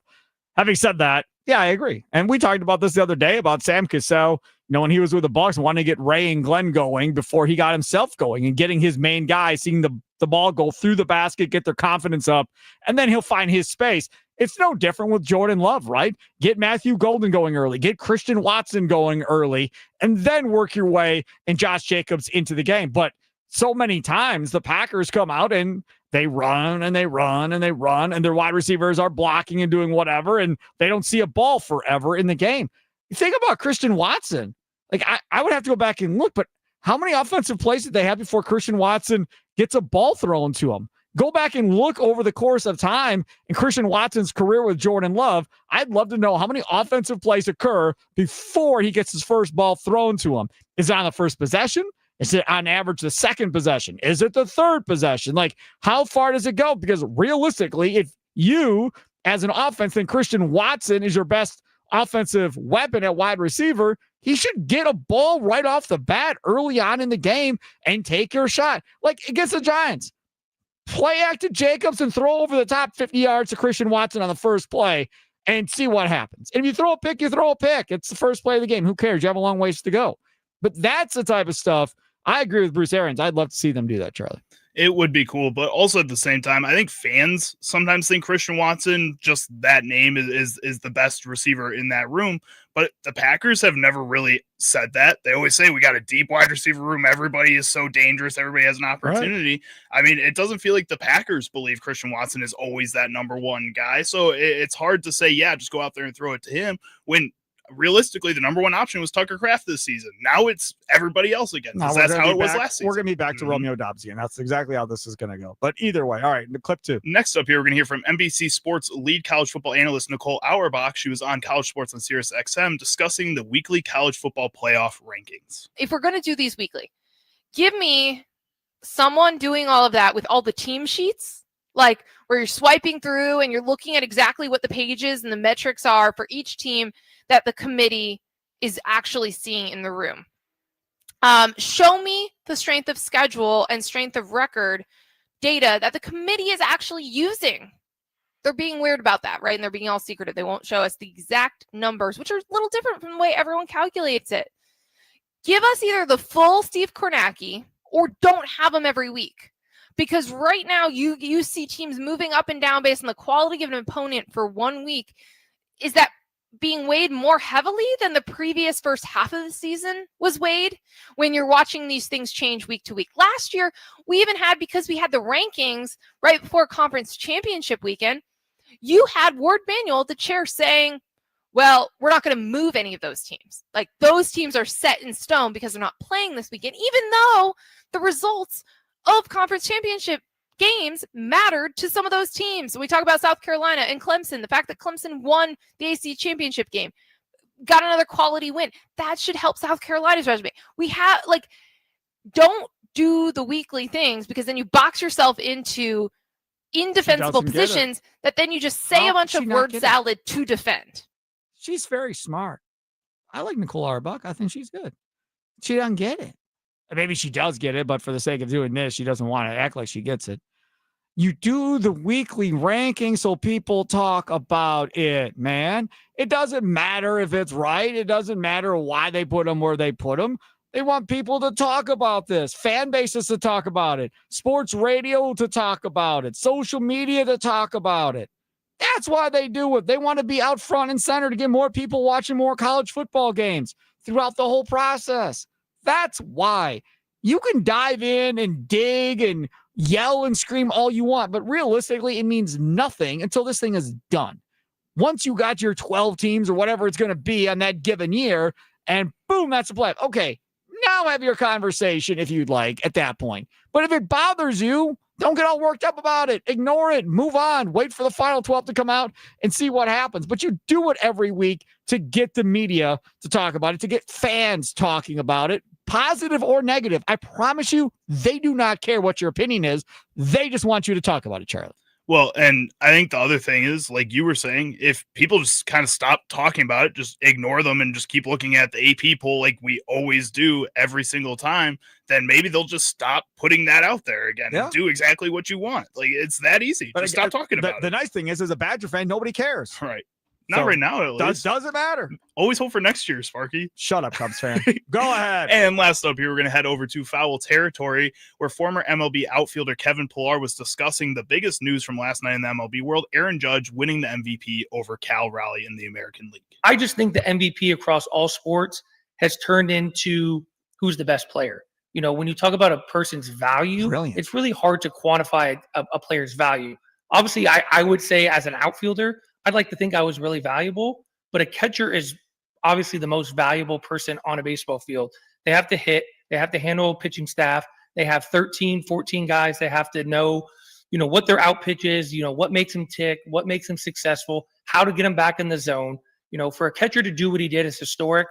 And I'm not one here to say that everyone deserves a trophy, because we live in this world where everyone feels like they should be a winner. But I wouldn't have disagreed if they had co-MVPs this year, because I think what Cal did deserved to be an MVP because of the historic context of what he did. But it shouldn't take away from what Aaron Judge did, because it's arguably one of the best offensive seasons we've ever seen. Am I taking crazy pills today? What did you do? You're What do you pulling mean? obvious things. This dude, Kevin Pillar, I feel like it's the best player. Really? But also, really? Is that really what you think the MVP is?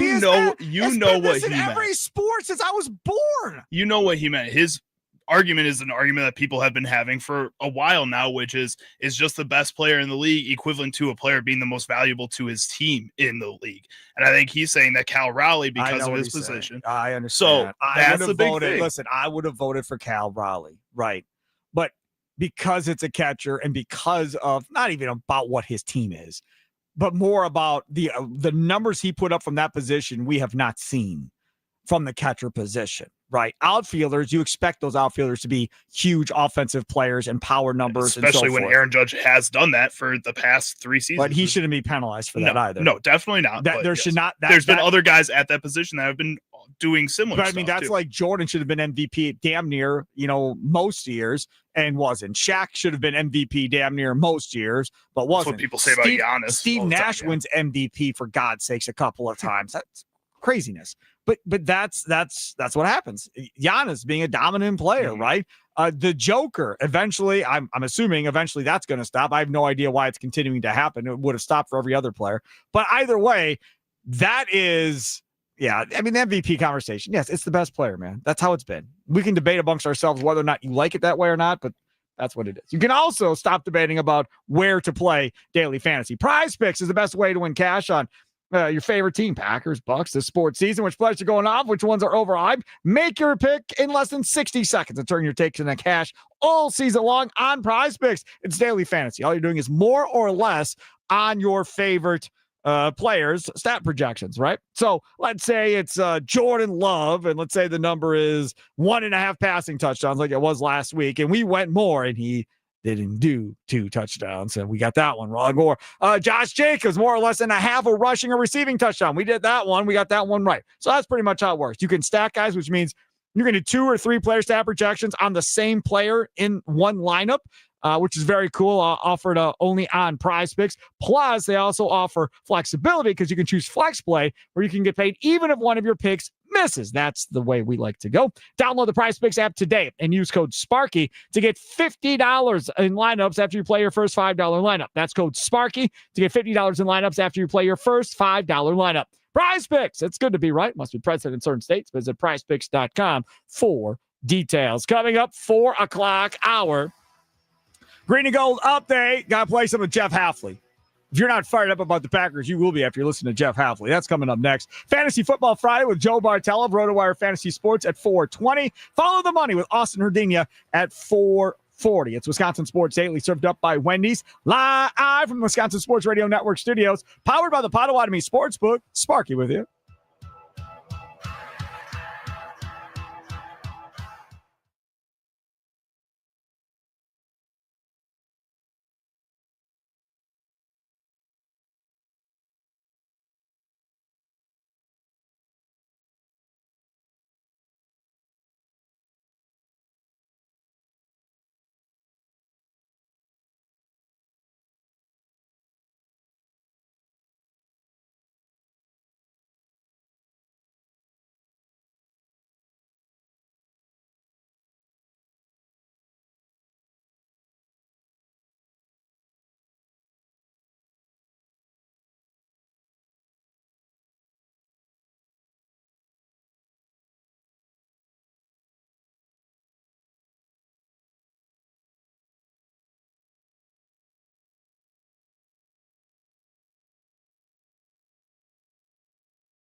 Some shows talk about one team.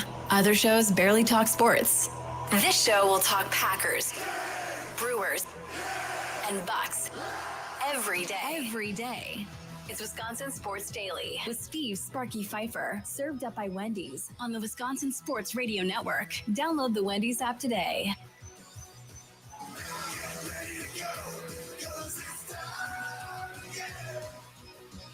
It is time again on a Football Friday as we broadcast live from the Wisconsin Sports Radio Network studio. It's powered by the Potawatomi Sportsbook. Sparky here, Charlie Usen over there. Don't forget, Wisconsin Sports Weekend tomorrow morning, 9 o'clock. Charlie Usen, Jack Pembroke tomorrow morning, each and every Saturday morning at 9 o'clock. They go around the world of sports. They got all their fun little benchmark segments that you do. Give me a couple of the benchmark segments we got tomorrow. Well, tomorrow we're gonna have Warlocks Locks at 9:20. It's the fan favorite segment right now. Tommy Wirtz is always tuning in. What for is it. that? He says it. It's where Jack, the Wisconsin Warlock Pembroke, goes into his magical cheese head and pulls out 4 cards, 4 trading cards, whether it be NFL. We've been doing NBA recently too, and he gives you his best fantasy prediction for that player this week, How's whether that to worked start out? or sit him. It started out really good. This past couple of weeks have not gone as well because it's NBA, and NBA is a little bit more unpredictable sometimes with these guys. For so sure, yeah. I think we may go back to NFL because it's a little easier to predict. All right, very good. So you can check that out, obviously, coming up tomorrow. Don't you have Mount Pixmore as Mount well? Pixmore got retired. That got replaced by the Warlocks Locks. We wanted to change it up a little. That may make a comeback eventually. The magic cheese head is something to behold, and you watch and stream it on X on the YouTube. Warlock says he has a beard now too, so he may be wearing a fake beard. Jack Pembroke, Charlie Usen, Saturday mornings, 9 o'clock with Wisconsin Sports Weekend. Coming up, Fantasy Football Friday with Joe Bartel, RotoWire Fantasy Sports. Get your text messages in. We'll take your calls and texts as well coming up at 4:20 on the Nicolay Law Talk and text line 414-677-1250, 414-677-1250. Also, follow the money with our guy, Austin Herdenia from the Potawatomi Sportsbook. Comes up at 4:40. I always tell everybody about this segment. Hey, man, I'm doing this for people like me that aren't big gamblers, but like to go down the Potawatomi Sportsbook, maybe make a bet here or there, but I got no idea what I'm doing half the time. Charlie will attest to that when it comes to me with daily fantasy or gambling of any sort. So I like to follow the advice of those that know what they're doing. And most of the time, where most of the money is at the Potawatomi Sportsbook, normally will hit for the rest of us that don't know what we're doing. That's why we do it on Fridays at 4:40. So stay tuned for that. It's time for your green and gold update on Wisconsin Sports Daily, powered by the Potawatomi Sportsbook on the Wisconsin Sports Radio Network with Steve Sparky Pfeiffer.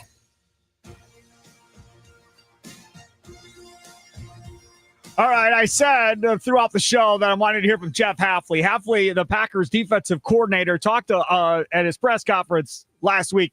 It's been a minute since we've played Jeff Hafley on the show, Charlie. I mean, we were doing it every week. We were playing Jeff Hafley, and now we haven't played him much, and he is by far my favorite coach to listen to, regardless of sport. I would listen to Jeff Hafley every day. It feels like he's been talking later than he had been last year, so I think that's kind of the big thing. But yeah, I love hearing from him too. He always gives really impassioned answers and just goes all in. No matter what the question is, he gives you his full, honest answer. Actually answers the question. Mm-hmm. Unlike some people. Again, when you actually care about the person doing their job and give them an answer to help them do their job better, always appreciated by the media. But that's not why I like him. I like him just because you learn from him, listening to him sometimes, because he's very thorough. And again, he's a former head coach, right? Coached at Boston College. So it's not like he doesn't know how to talk with the media and deal with the media. Here's Jeff Hafley on how he thought the defense played against Philly. Our staff had a really good plan, and I give them a lot of credit. We put a lot of work into that. We knew how explosive and how talented that offense was and the amount of points that they've been able to score. And I just think we went out and executed the plan. I mean, I thought our line strained. I mean, gosh, they did such a good job of staying square against those big offensive linemen, tearing off blocks. Guys were in their right gaps. I mean, we had safeties running downhill. X and Evan were as physical as they've been. We had corners on the edge tackling. I mean, it was inspiring football to watch how physical and violent we were. I mean, Quay and Coop just engaging and tearing off blocks, and that's how we have to play the run. And we showed that earlier in the season, and we kind of hit a little bumpy path, and that's our expectation. That's our standard. Because if we can do that against that offensive line and that running back, then our expectation is we should be able to do that every week. And it's not going to be easy. But I like the plan. I like the execution. I'm really proud of the way those guys played it. That's a good group. That better not be the plan this week. I swear to God, it better not be the same defensive plan. And I don't think it will be the same I don't think it'll be the same plan. We knew, Charlie and I pretty much figured out that's what was going to happen going into that game, right? Because you're facing a mobile quarterback, and every time a Jeff Hafley defense faces a mobile quarterback, we pull all the horses back and make sure you can't run up the field and kill us with your legs and make you have to throw the football. That's how it's been through the last couple of years with Jeff Hafley. So that game plan of how they played, it wasn't really all that shocking as far as their lack of aggressiveness. This time, it's Jameis Winston. Can Winston run a little bit? Absolutely. But Jameis Winston definitely wants to throw the ball. There's no question he wants to show you his arm talent. So from that perspective, I think if I'm them, yeah, man, I want to make Jameis Winston try and find his hot read real quick. I'm trying to try and see how much chemistry he really has with these wide receivers, of how much are they really on the same page, making slight adjustments and so forth. That's what I want to test early and often. If I'm the Packers, I'm bringing some heat. Definitely. And I think the other benefit that you have against this New York Giants offense is that a lot of those young wide receivers, while they have been playing a lot better this season, you've seen guys like Wan'Dale Robinson break out really big for the Giants so far this year, been really consistent. They don't do well in the short yards. They're a lot better when they're downfield, making those kind of deep crossing route type of plays. Yep. So you got to be able to take that away from them. And I think you can do that pretty easy against an offensive line, which is A, really young, and B, not that great. Darius Slayton really is the guy that they can get big chunk yards with too. And Robinson's been fine, but of those guys they got, I think Slayton worries me more than the rest of them does at this point. But again, if you look at their offensive numbers, they run the ball better than they pass the football. So you still got to pay attention to the run at the same point. And just because there's not a guy named Saquon Barkley in the backfield does not mean you can just, we're fine. It's Saquon. It's not Saquon. And then we controlled him last week. I'm not worried about what they're going to throw out there, Tyrone Tracy or whatever they run out just there. Like we've seen every week so far this season, any team can come out here and beat any team. And the Packers run defense in late couple of weeks, besides last week when they were able to kind of really bottle up Saquon Barkley as much as they could, it's been a struggle. So this is a week where you do have to still focus on what you did. Maybe not as much as you did last week, but you got to be able to recreate that. You know, the other part about this is he's not a fool, Jeff Hafley. I don't know how much he pays attention to sports talk radio. I mean, we're on across the state of Wisconsin on Wisconsin Sports Radio Network, 99.7 FM on WNFL. We're on 93.9 The Game in Wausau, 710 The Game in Duluth and Superior area, and then Milwaukee, 1250 AM and 105.7 FM The Fan. So not sure if he's checking us out on WNFL or not from time to time, but I'm sure he's well aware of the heat that Matt LaFleur is facing at this point as far as talking about his job security and so forth. All the national media seemingly trying to pile on as well about where this Packers team is right now. And Jeff Hafley talking about the keys to turning this thing around for the Packers. Consistency and hard work. When I've come in here and I knew there were going to be hard questions, I haven't changed how I approached answering them or talking to, or my mood doesn't change. And this, yeah, I'm with you. We just played a really good game against the Eagles, right? We have a lot more football left to play. We're gonna play a lot of football. All right, I'm confident of that. Regardless of what happens next week, the week after, I'm not going to change how I am around you. I'm not going to change how I am around the players. I'm going to be the same guy. I'm going to demand. I'm going to be upbeat. I'm going to be consistent, right? Now, if I need to make changes and adapt and evolve like I've talked to you about, then I need to do that. I mean, that's our job, right? And that's what we've tried to do. And if we need to figure out how to put players into better situations to make plays and switch things up, then we need to do that. But like, all joking aside, it's not going to change how I act, how I walk around, how I talk, how I coach, and how I treat these players. Confidence and belief and consistency, I think, are really, really crucial in this whole thing. And that's not going to change with me. And I think that goes back again to my time as a head coach when I've seen both ends of this, that's the key. I mean, that's how our players have to react. And watch, I got confidence that our offense is going to go out, and this is no disrespect to the Giants, and we're going to score a lot of points. I mean, that's one of the best head coaches in all of the NFL and one of the best play callers, who I still hate going against in 2 minutes like we do today, because he's really hard to defend. And they're going to get going. I mean, 2 weeks ago, we were talking about what we did against the Pittsburgh Steelers on offense. So everything, we're going to be okay. But I'm not changing how I am, so you can't bring me down today. or tomorrow. There's Jeff Hafley talking to the assembled media in Green Bay yesterday. So he said the three things are confidence, belief, and consistency. Well, I'll tell you right now that you can't have three without two, or the first one without the second one. So you are not going to have confidence if you don't have belief in what you're doing is correct. It's impossible. So really, if you start putting this all together, you have to have belief in what you do, which then leads to confidence in what you do. And really, let's rewind that. That's not even the correct order. It's belief, then consistency, and then that breeds the confidence that you can do your job correctly. That really is the order in which those three traits line up if you're trying to be successful in anything in your life. What just feels weird, though, is that for this entire team, it feels like the belief is there. You've heard them talk and you've seen the way that they play. It feels like the confidence is there, but just the consistency. I love you, Charlie, but I'm sorry. I'm not going to sit here and say, oh, I know what they said on a microphone. Oh, I know what they said on a camera. You know darn right well that doesn't mean anything. It's about what's being said in the locker room, what's being said when they're out having a meal together, what's being said when they're in the club having a beverage.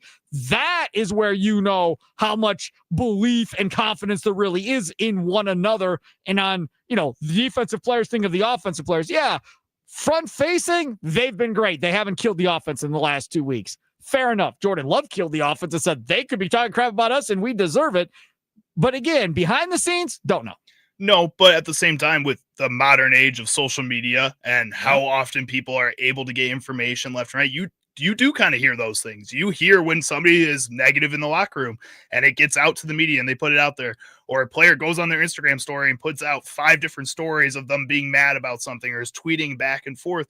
You haven't seen that with this Packers team. The guys that are tweeting are Micah Parsons out here defending his teammates against Colin Cowherd because he just goes and says whatever he wants most of the time. You see guys being positive still in other facets of the game, not just in their press conferences.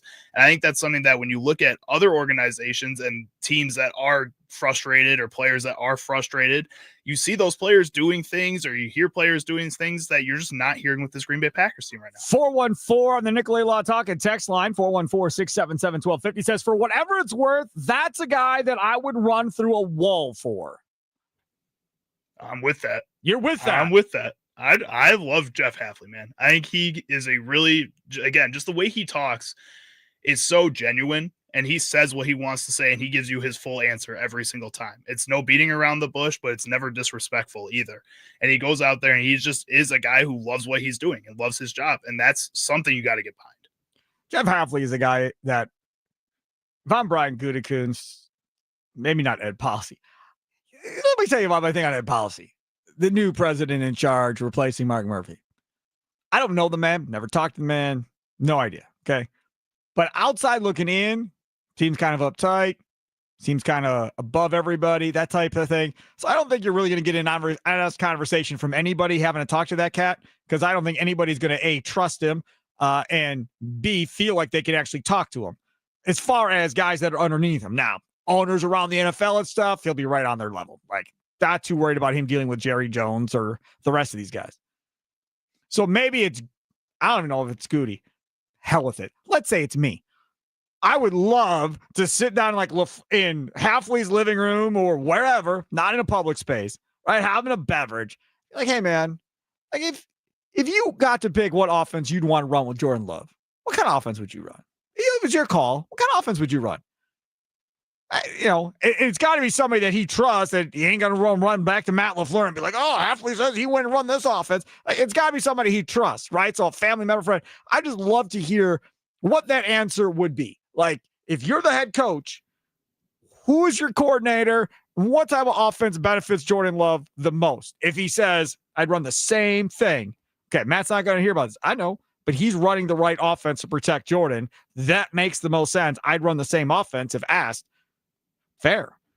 But if it's a different answer, I'd be intrigued to see what the answer would be. I wouldn't be surprised, based on the way we've seen Matt LaFleur go about his business, if he hasn't asked Jeff Hafley that. I would be pretty surprised. I would say that he's probably talked to Jeff Hafley about what he sees from that offense and what he sees from opponents' defenses, and whether or not they seem like they're running the right thing against said defenses. He has an eye for that, and he is one of the top coaches on this team. That's something that I think Matt LaFleur should be doing. And yes, maybe that doesn't mean he takes that advice wholeheartedly, but he should be asking all his coaches around him what they think about the entirety of the team, because these guys know football. Whether they're a defensive coach and offensive coach, they know what they're talking about. In so many ways in life, that should be happening at normal jobs too. Right. Does not. No. But it probably should. Couldn't hurt at this point. Jeff Hafley on the head coach vacancy rumors for the Giants, because, you know, people are connecting him, at least in Green Bay. Nationally, I haven't seen it, but locally here, we're talking about it. I'm sure my mom is very aware. Right now, I'm locked in and focused on the New York Giants. So, but I'm sure my family back home is. I'm not. I'm focused on beating the Giants and doing the best that we can and answering your questions. You said you didn't know if the national media was locked in. Peter Schrager put out on Twitter yesterday. Last year. Stop. Hold on. Just want to explain to you, listening, you may like or dislike Peter Schrager on ESPN. I like Peter Schrager on NFL Network better than I like Peter Schrager on ESPN. Either way, Peter Schrager, very connected with coaches. Just throwing it out there. Go ahead. He said, last year, Ben Johnson came into Soldier Field and absolutely emptied the bag with the Lions offense in front of the Bears fans, front office, and ownership. It left a lasting impression on all. Jersey's Jeff Hafley has a real chance to do that Sunday versus the Giants. So it is on the national scale. People are talking about it. And I promise you, Jeff Hafley's family have phones. They're capable of texting and calling Jeff. He said he gave out 30 tickets to his family to come to this game. Yeah. So I promise you, if there's anything out there, they're telling him, hey, man, they're talking about you on the Fan in New York about maybe being our next head coach. What do you think? Right? Yeah, that's obviously happening. No question. Coming up next, Joe Bartel, RotoWire Fantasy Sports. Bucks back in action tonight. Cup play. I've not looked. Can you look up Eric Name? Because we don't have Blue Sky for the station. That's where Jim Olazarski is for the Bucks. Can you look up Eric Name on X and see if Giannis is playing tonight? I would assume he is playing tonight. But either way, when the Bucks win, you win at Wendy's. It really is kind of just that simple. It's not that hard to figure out. Real nice and simple when they win.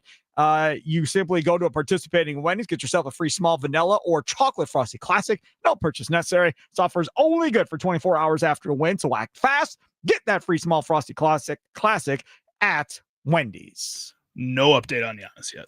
I would assume he's going to play. Probably. It's a cup game. He's playing. That Charlie game meant nothing to anybody, so I would assume he plays tonight in the cup game. Okay, take a quick timeout, come back, and we will hear from Joe Bartel, RotoWire Fantasy Sports. Get your questions in for fantasy football, lineup questions, trade questions. Maybe your season's over and you're already thinking about who your keeper needs to be for the next year. Some of you are in that boat, I know. Nikolai Law, talking text line 414-677-1250, 414-677-1250. It's Wisconsin Sports Daily. Served up by Wendy's, live from the Wisconsin Sports Radio Network studios, powered by the Potawatomi Sportsbook. Sparky here.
Wisconsin Sports Daily, served up by Wendy's. See Sparky Pfeiffer here. Sports Talk on the Wisconsin Sports Radio Network, presented by Paramount Plus, streaming November 16th on Paramount Plus. It's the return of Landman. From Taylor Sheridan, co-creator of Yellowstone, Academy Award winner Billy Bob Thornton is back, featuring Academy Award nominees Demi Moore, Andy Garcia, and Sam Elliott. Landman, new season streaming November 16th, only on Paramount Plus.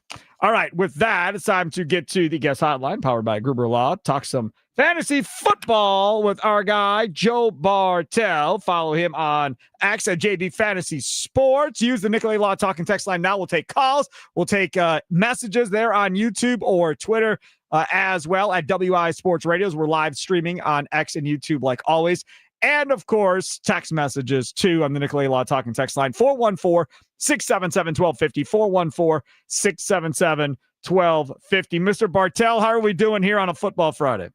Yeah, we're doing all right. I think the Week 11 slate overall with the NFL is actually going to be really entertaining. The late afternoon Sunday window, especially, too, with the Seahawks and Rams and Chiefs-Broncos. So I'm actually really excited for football this week.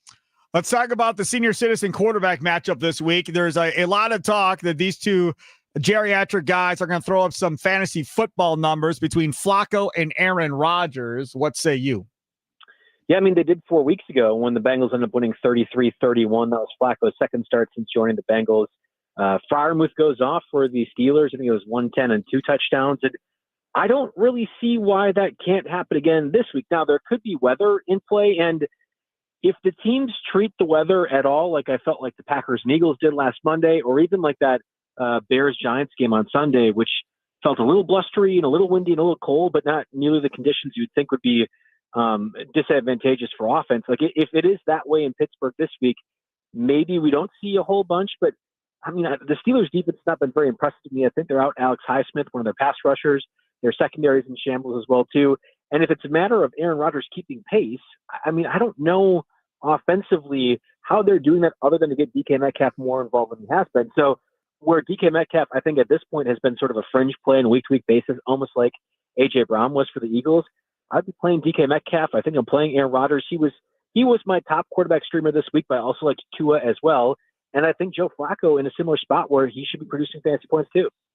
Let's talk about another matchup that is going to have the headlines, because some are calling it maybe a preview of who's going to represent the NFC in the Super Bowl, and that is the Seahawks and the Rams, with two good quarterbacks of their own right now in Darnold and Stafford. Stafford's never lost to the Seahawks as a Rams starting quarterback. How do you like that one playing out from both those teams?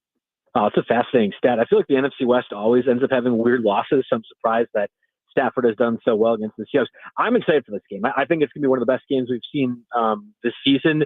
I believe the Rams are the best team in the NFC, but I think the Seahawks are right up there too. Last time we watched Sam Darnold face this Rams defense, of course, it was with Vikings in that playoff game in which the pass rush got out of hand.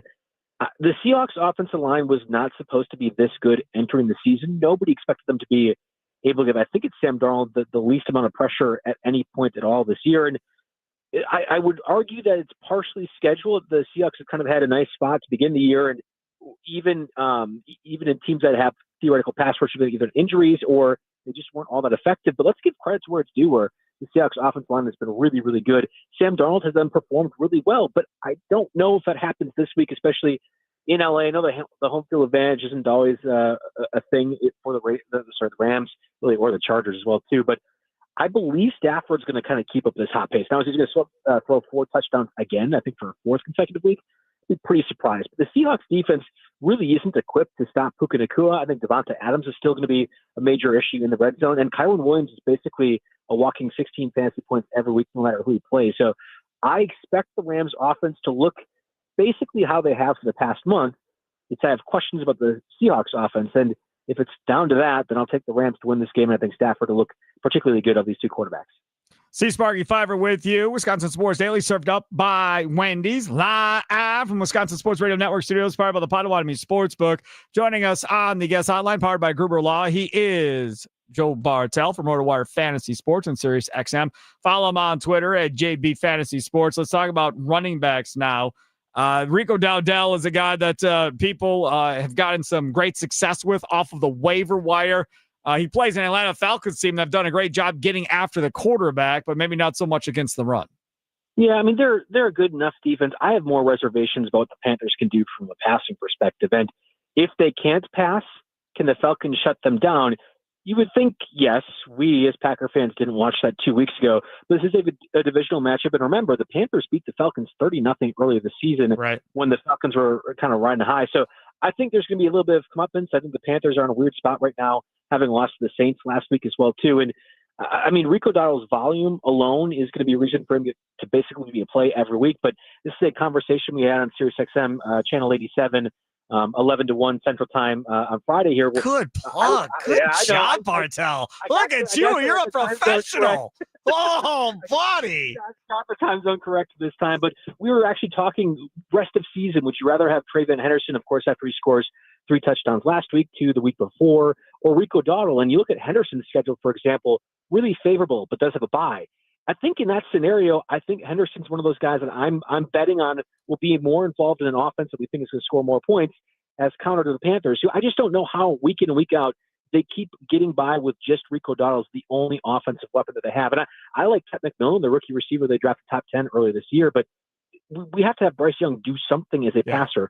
He just has been able to. So you're playing Rico Dowdle if you have him, but maybe there's a sell high window for him before the fantasy playoffs, given all the production he's had, and a more difficult rest of season schedule coming. I like drafting young guys in fantasy football. I'm one of those guys that like taking rookies. One guy that I thought would have a monster season, mainly because of the offense he plays in and the coach he plays for, was RJ Harvey. It has not panned out the way I thought, but now I think maybe he gets his breakout game this week. What say you? Yeah, you're right. I mean, we talked about this rookie running back class as generational. I mean, I was right up there with everyone else saying the same thing, not just Ashton Genty or Martin Hampton or Quinshon Judkins or Trayvon Henderson, but the reason it was going to be generational was because of RJ Harvey, who was a mid-second round pick for the Broncos. It was because Kyle Monangai for the Bears is a day 3 pick, or I like Brashard Smith for the Chiefs or Devin Neal for the Saints. The value across the board was going to make this one of the best classes. And frankly, it hasn't lived up to expectation, but we're kind of gearing up that way. Trayvon Henderson's far more involved as a fantasy player. I think Ashton Genty has a few better days ahead of Martin Hampton comes back from injured reserve. Probably in a good spot for the Chargers. RJ Harvey, though, is the next one in my mind. And I'm point blank ready to just say I'm going to have RJ Harvey in my lineup moving forward so long as J.K. Dobbins is out. Now, there's been rumors earlier this week that Dobbins will be placed in injured reserve. The Broncos didn't do that this week.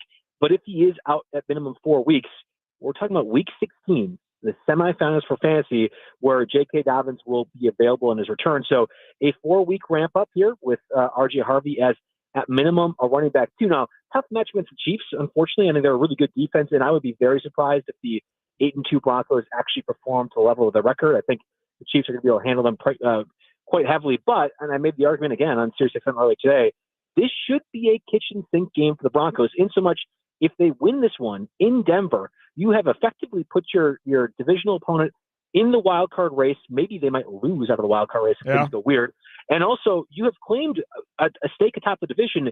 You can't afford to lose in Denver when you're playing Kansas City later on the season with the division possibly on the line. So this should be a game where they get RJ Harvey involved, and the Chiefs don't have a lot of tape on RJ Harvey being used that way. So I'm of the opinion that RJ Harvey is probably like running back 20, 18 this week, in that range. All right, good to know. Let's last one talk about the Packers-Giants game. In this game, Packers offense going against a defense that has a lot of pass rushers, not that great against the run. From a fantasy football perspective, what do you like in this Packers offense? That's a great question. Christian Watson should have a good game. If the offensive line plays to any degree of level we thought they would entering the year, you're going to have enough time for Christian Watson to take advantage of these cornerbacks. You know, I think they got Paulson Adebo back this week, but no Kayvon Thibodeau. I think overall the defense of the Giants just is very lackluster. They're also missing Tyler Nubin, their safety. Like, this should be a Christian Watson game. Even if he gets 4 or 5 catches, he should score a touchdown. I don't have any confidence the offensive line will play well, though. And say what I want about the Giants defense from a secondary and linebacking perspective, their pass rush is good. It's the one good thing the Giants have, and it's one area right now the Packers offensive line is supremely struggling with. So if I don't think they can pass the ball, it probably is just going to be another Josh Jacobs game where he does a lot of stuff at the line of scrimmage, trying to carve out 3 or 4 yards.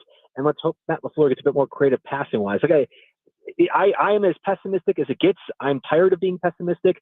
I don't know why I'm supposed to change my opinion, though. So I would say, other than Josh Jacobs, I don't really feel good about any Packer player I want to play this week. Way to end on a bad note. Joe Bartel, RotoWire Fantasy Sports. Follow him on Twitter at JB Fantasy Sports. And, of course, you can find him on Sirius XM. Go ahead. One last plug for Sirius XM, your show.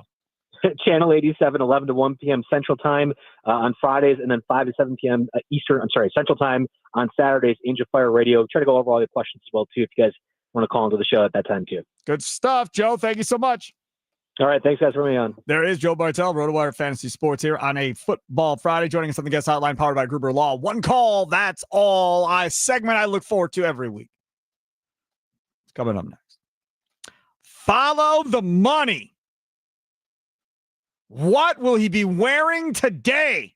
Austin Herdenia, Potawatomi Sportsbook manager, comes up next. You aren't going to want to miss this. This is your time to get to Action YouTube right now. Here's your time right now. Hop on Action YouTube at WI Sports Radio. Let's see what Austin Herdenia is looking like today. It's Wisconsin Sports Daily, served up by Wendy's, live from Wisconsin Sports Radio Network studios, powered by the Potawatomi Sportsbook. Sparky here.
Welcome in, Wisconsin Sports Daily, served up by Wendy. C. Sparky Pfeiffer with you. Charlie Usen, other side of the glass. A football Friday. Don't forget, Wisconsin Sports Wrap-Up comes up at 5 o'clock. The best of what happened on today's shows, whether it be Inside Wisconsin Sports with Tommy Wirtz and Trevor Thomas, as Josh Albrecht still on vacation. That was from 6 to 9 this morning. 9 to noon with John Kuhn. Ronnie McElhoff is on vacation now, today and Monday. So that was him and Brandon Snide doing that show. So that was really good. And then, of course, noon to 2, Mason Crosby all fired up today with Mitch Thunder Nellis and Tommy Wirtz. And then, obviously, this show. So lots to hear coming up from 5 until 6 here on Wisconsin Sports Wrap-Up. And then, of course, tomorrow morning, 9 o'clock, Wisconsin Sports Weekend with our guy Charlie Usen and Jack Pembroke. Time now to follow the money with Austin Herdenia. You can see him as we live stream this bad boy on X and YouTube at WI Sports Radio, the Potawatomi Sportsbook manager. He is at the Potawatomi Sportsbook. You can see the 2,000 square foot gigantic screen right behind him if you are watching us on the live stream. How are we doing, Austin? How are we? We're doing well. We're doing well. Do you see yourself on the big screen? I got you on the 2,000 foot screen right now. That is not good if you do. Oh my God. This is not taking up more screen space. Yeah, I mean, you can see like my headphone, like over here. You can kind of see my headphone, but that is scary. Like nobody wants to see that. Now I can see you there. Yes. Look at you. Do people complain when you do that, or are people like? No, they tell me they need more Sparky in their life. That's a lie, but that's okay. Okay, follow the money. What's the number one game being bet at this weekend? It's the Packers. Packers Hey, we're -7. back. Yeah. We're back. Okay. I don't know how I feel too much about it though. We've failed to cover the spread in each of the last 5 games against teams with a losing record. We seem to play down to the competition. Every game is close. Even the games that we win, are close. Like I don't know if we can win a game by more than 7. It just So what are hasn't you happened saying? very You're much. saying not to. You're saying. So what are you saying? You're saying to bet the Giants +7 at Potawatomi? Is that what you're telling people right now? Yeah, kinda. I mean, I just feel like I need to see- kinda. Be confident. Be convinced of what you're saying. Yes or no? Do we bet the Giants +7? You know what? It's not my favorite bet of the week, but if I had to pick between the two, I'd lean on the Giants +7. I think it's a lot of points. I like Jameis Winston. I like Jameis. We'll see what happens. Does he need to be tested after saying he likes Jameis Winston? I don't think so. What do you mean?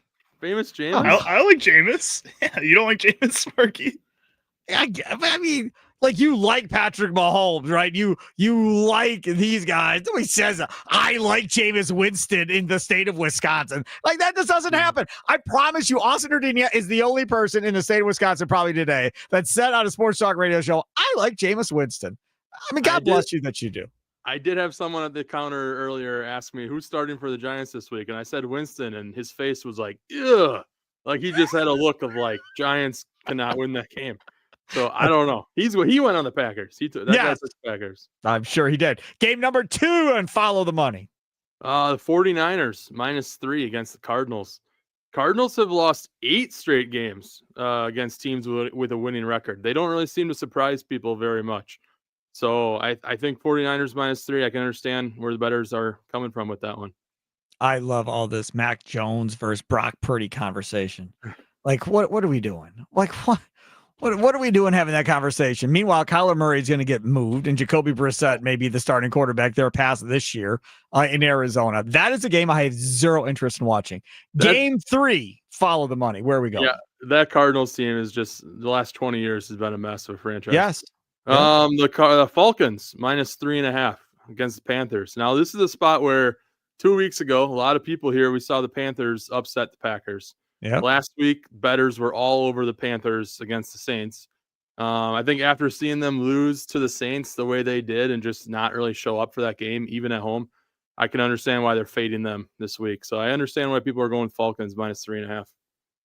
You're being emotional.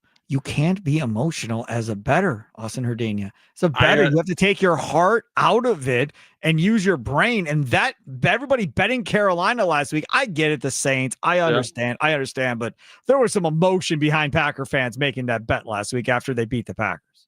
Yeah, for sure. And I think there's emotion behind people taking the Falcons this week, but I don't know if it's really the wrong play. I think if you just look at the two rosters, Falcons and Panthers, I mean, which team do you expect to be better? Which team do you think is going to have a better second half of the season? I do not trust a Raheem Morris coach Falcons team right now. I don't. There's too many ups and downs with that team on a week-to-week basis for me to necessarily buy into the Falcons. And if we're being honest, I like Dave Canales as a coach for the Panthers. I like him a lot. So we'll see how that whole thing plays out. Last one, I want to make sure you get this in. I'm assuming, I should have asked him first, that you all are going to have the UFC fight on coming up tomorrow, right? Absolutely. Yeah, we'll have the UFC pay-per-view tomorrow night. So that means you got to reserve your seat probably ahead of time. Is it sold out already, or are there seats available? Still seats available. Great seats available. You go to Potawatomi.com, go to Sportsbook, and then reservations. You'll see the setup, and you choose your options. And it's really fun environment to watch the fights with a crowd full of people. And you're gambling on that too, right? You make your bets on the UFC fights? Absolutely. Yeah, you can bet on all the fights, the prelims, main card, everything. That's a beautiful thing. Austin Herdania, go find him, get his autograph, follow the money to the Potawatomi Sportsbook, and follow the money once you get his autograph. It goes for quite a bit on eBay. You'd be surprised. Austin, thank you so much. I appreciate it. Thank you. There he is, Austin Herdania, joining us on the Guest Hotline, powered by Gruber Law. What story did Sparky miss talking about today on Wisconsin Sports Daily? Don't you worry. Sparky's got you covered now. Don't miss Milwaukee Admirals hockey this season. Don't just buy tickets. Invest in memories at MilwaukeeAdmirals.com. All right. So we're going to do a story that I had no intention of doing. None. But Charlie and I got into a little bit of a disagreement earlier today before the show about the importance of being a second-team All-Pro in anything. So if you missed it last night, the Brewers have Freddie Peralta and Bryce Terang both as second-team All-Pro last night. And the Brewers social media team tweeted it out on X or whatever you do on X. Yeah, they posted it, right? And I looked at it and I was like, I literally consciously said, I'm not going to retweet that. And I just kept scrolling. So Charlie and he brings this up as a topic about I'm like, I don't care. Like, who cares? Like, I guess you could celebrate being second best and that be a thing or whatever, but these are professional athletes. Now, do they get a contract bonus for second team All-Pro? Maybe. I have no idea how that all works. You have it, and there is something to being the second at your position, I guess, right? There's something to that. But as far as like, woohoo, yeah, second team All-Pro, I mean, I don't know. I get it. I don't get into it as You're much. the second best player at your position in the entire sport. Well, depending on how many pitchers are at that position, or how many you're in players are the at that top position. 10 of the best pitchers in the MLB then at that point. So you're either the second best at your position or the top 10 in that group. Which is great for the Brewers and Freddie Peralta. Freddie Peralta, because now he's definitely going to get paid big. Yeah. And Bryce if, Terang's going to get paid if the too at this Brewers are going to take and field offers, even though many don't think they'll trade him, now the offer should go even higher now that he gets second team All-Pro, right? It should, but also I think there's some truth to what you're saying that some people don't care as much about it. I'm in the boat of it should matter. I think it is an award that for these players is a big deal. And then when you're talking about like Bryce Terang, the second baseman ahead of him is Geraldo Perdomo and some of these other players. Geraldo Perdomo was fourth in MVP voting yesterday as well in the National League. I mean, there's something to that, to getting that award, but at the same time, I mean, Devin Williams, I'm sure, was a second-team All-MLB pitcher at points in his career, first-team All-MLB pitcher at points in his career, and it didn't feel like that trade that the Brewers made with him last offseason with the Yankees felt like that was a first-team or second-team All-MLB type of player trade. The other thing that Charlie brought up, something else that I didn't really pay attention to or care about, is Christian Yelich in MVP voting, Charlie, using. So Christian Yelich got one fourth place MVP vote, which was one more first place or fourth place MVP vote than Pete Crow Armstrong. Pete Crow Armstrong did end up finishing overall higher than Christian Yelich with the total votes that he got, but Christian Yelich had a higher peak than Pete Crow Armstrong did in his MVP voting this year. Bryce Terang was also on the ballot for the Milwaukee Brewers in that as well. He got a bunch of 5th, 6th, 7th, and on votes. Perfect. There's a couple other things I wanted to do, but unless I'm missing it, I don't see that we have it cut, so I'm not going to do that. Instead, if you missed this from Luke Fickell earlier today on social media, check out Fickell. Again, having a conversation about kind of, what he looks like, what he looks for in players and so forth. This is from Big Ten football. He was talking with former Bears head coach, Dave Wannstedt. Yes, and yes. There's no doubt. About being about Mason wrestlers. Post. I don't know if you know, he was a 4-time state wrestling champ. His dad wrestled at Oklahoma. There was a great connection there. One of our defensive linemen was the number 1 heavyweight in the country 2 years ago. And was a 4-time state champion as well. A couple other D linemen we've got are state champions as well. Does it mean something to me? Yeah. And what it is we're trying to continue to build, there's no doubt. And I remember your story of Aaron Donald. I remember I went and recruited him out of Penn Hills. And I said the same things, right? I mean, he's 5'10", this, that, and the other thing. And the truth of the matter is, I wish I'd have known a little more that he was going to be a state champion wrestler, and probably would have fought a heck of a lot harder. But I think all in all, what you're looking for those guys, this is still a really tough sport, and there's a developmental piece no matter what.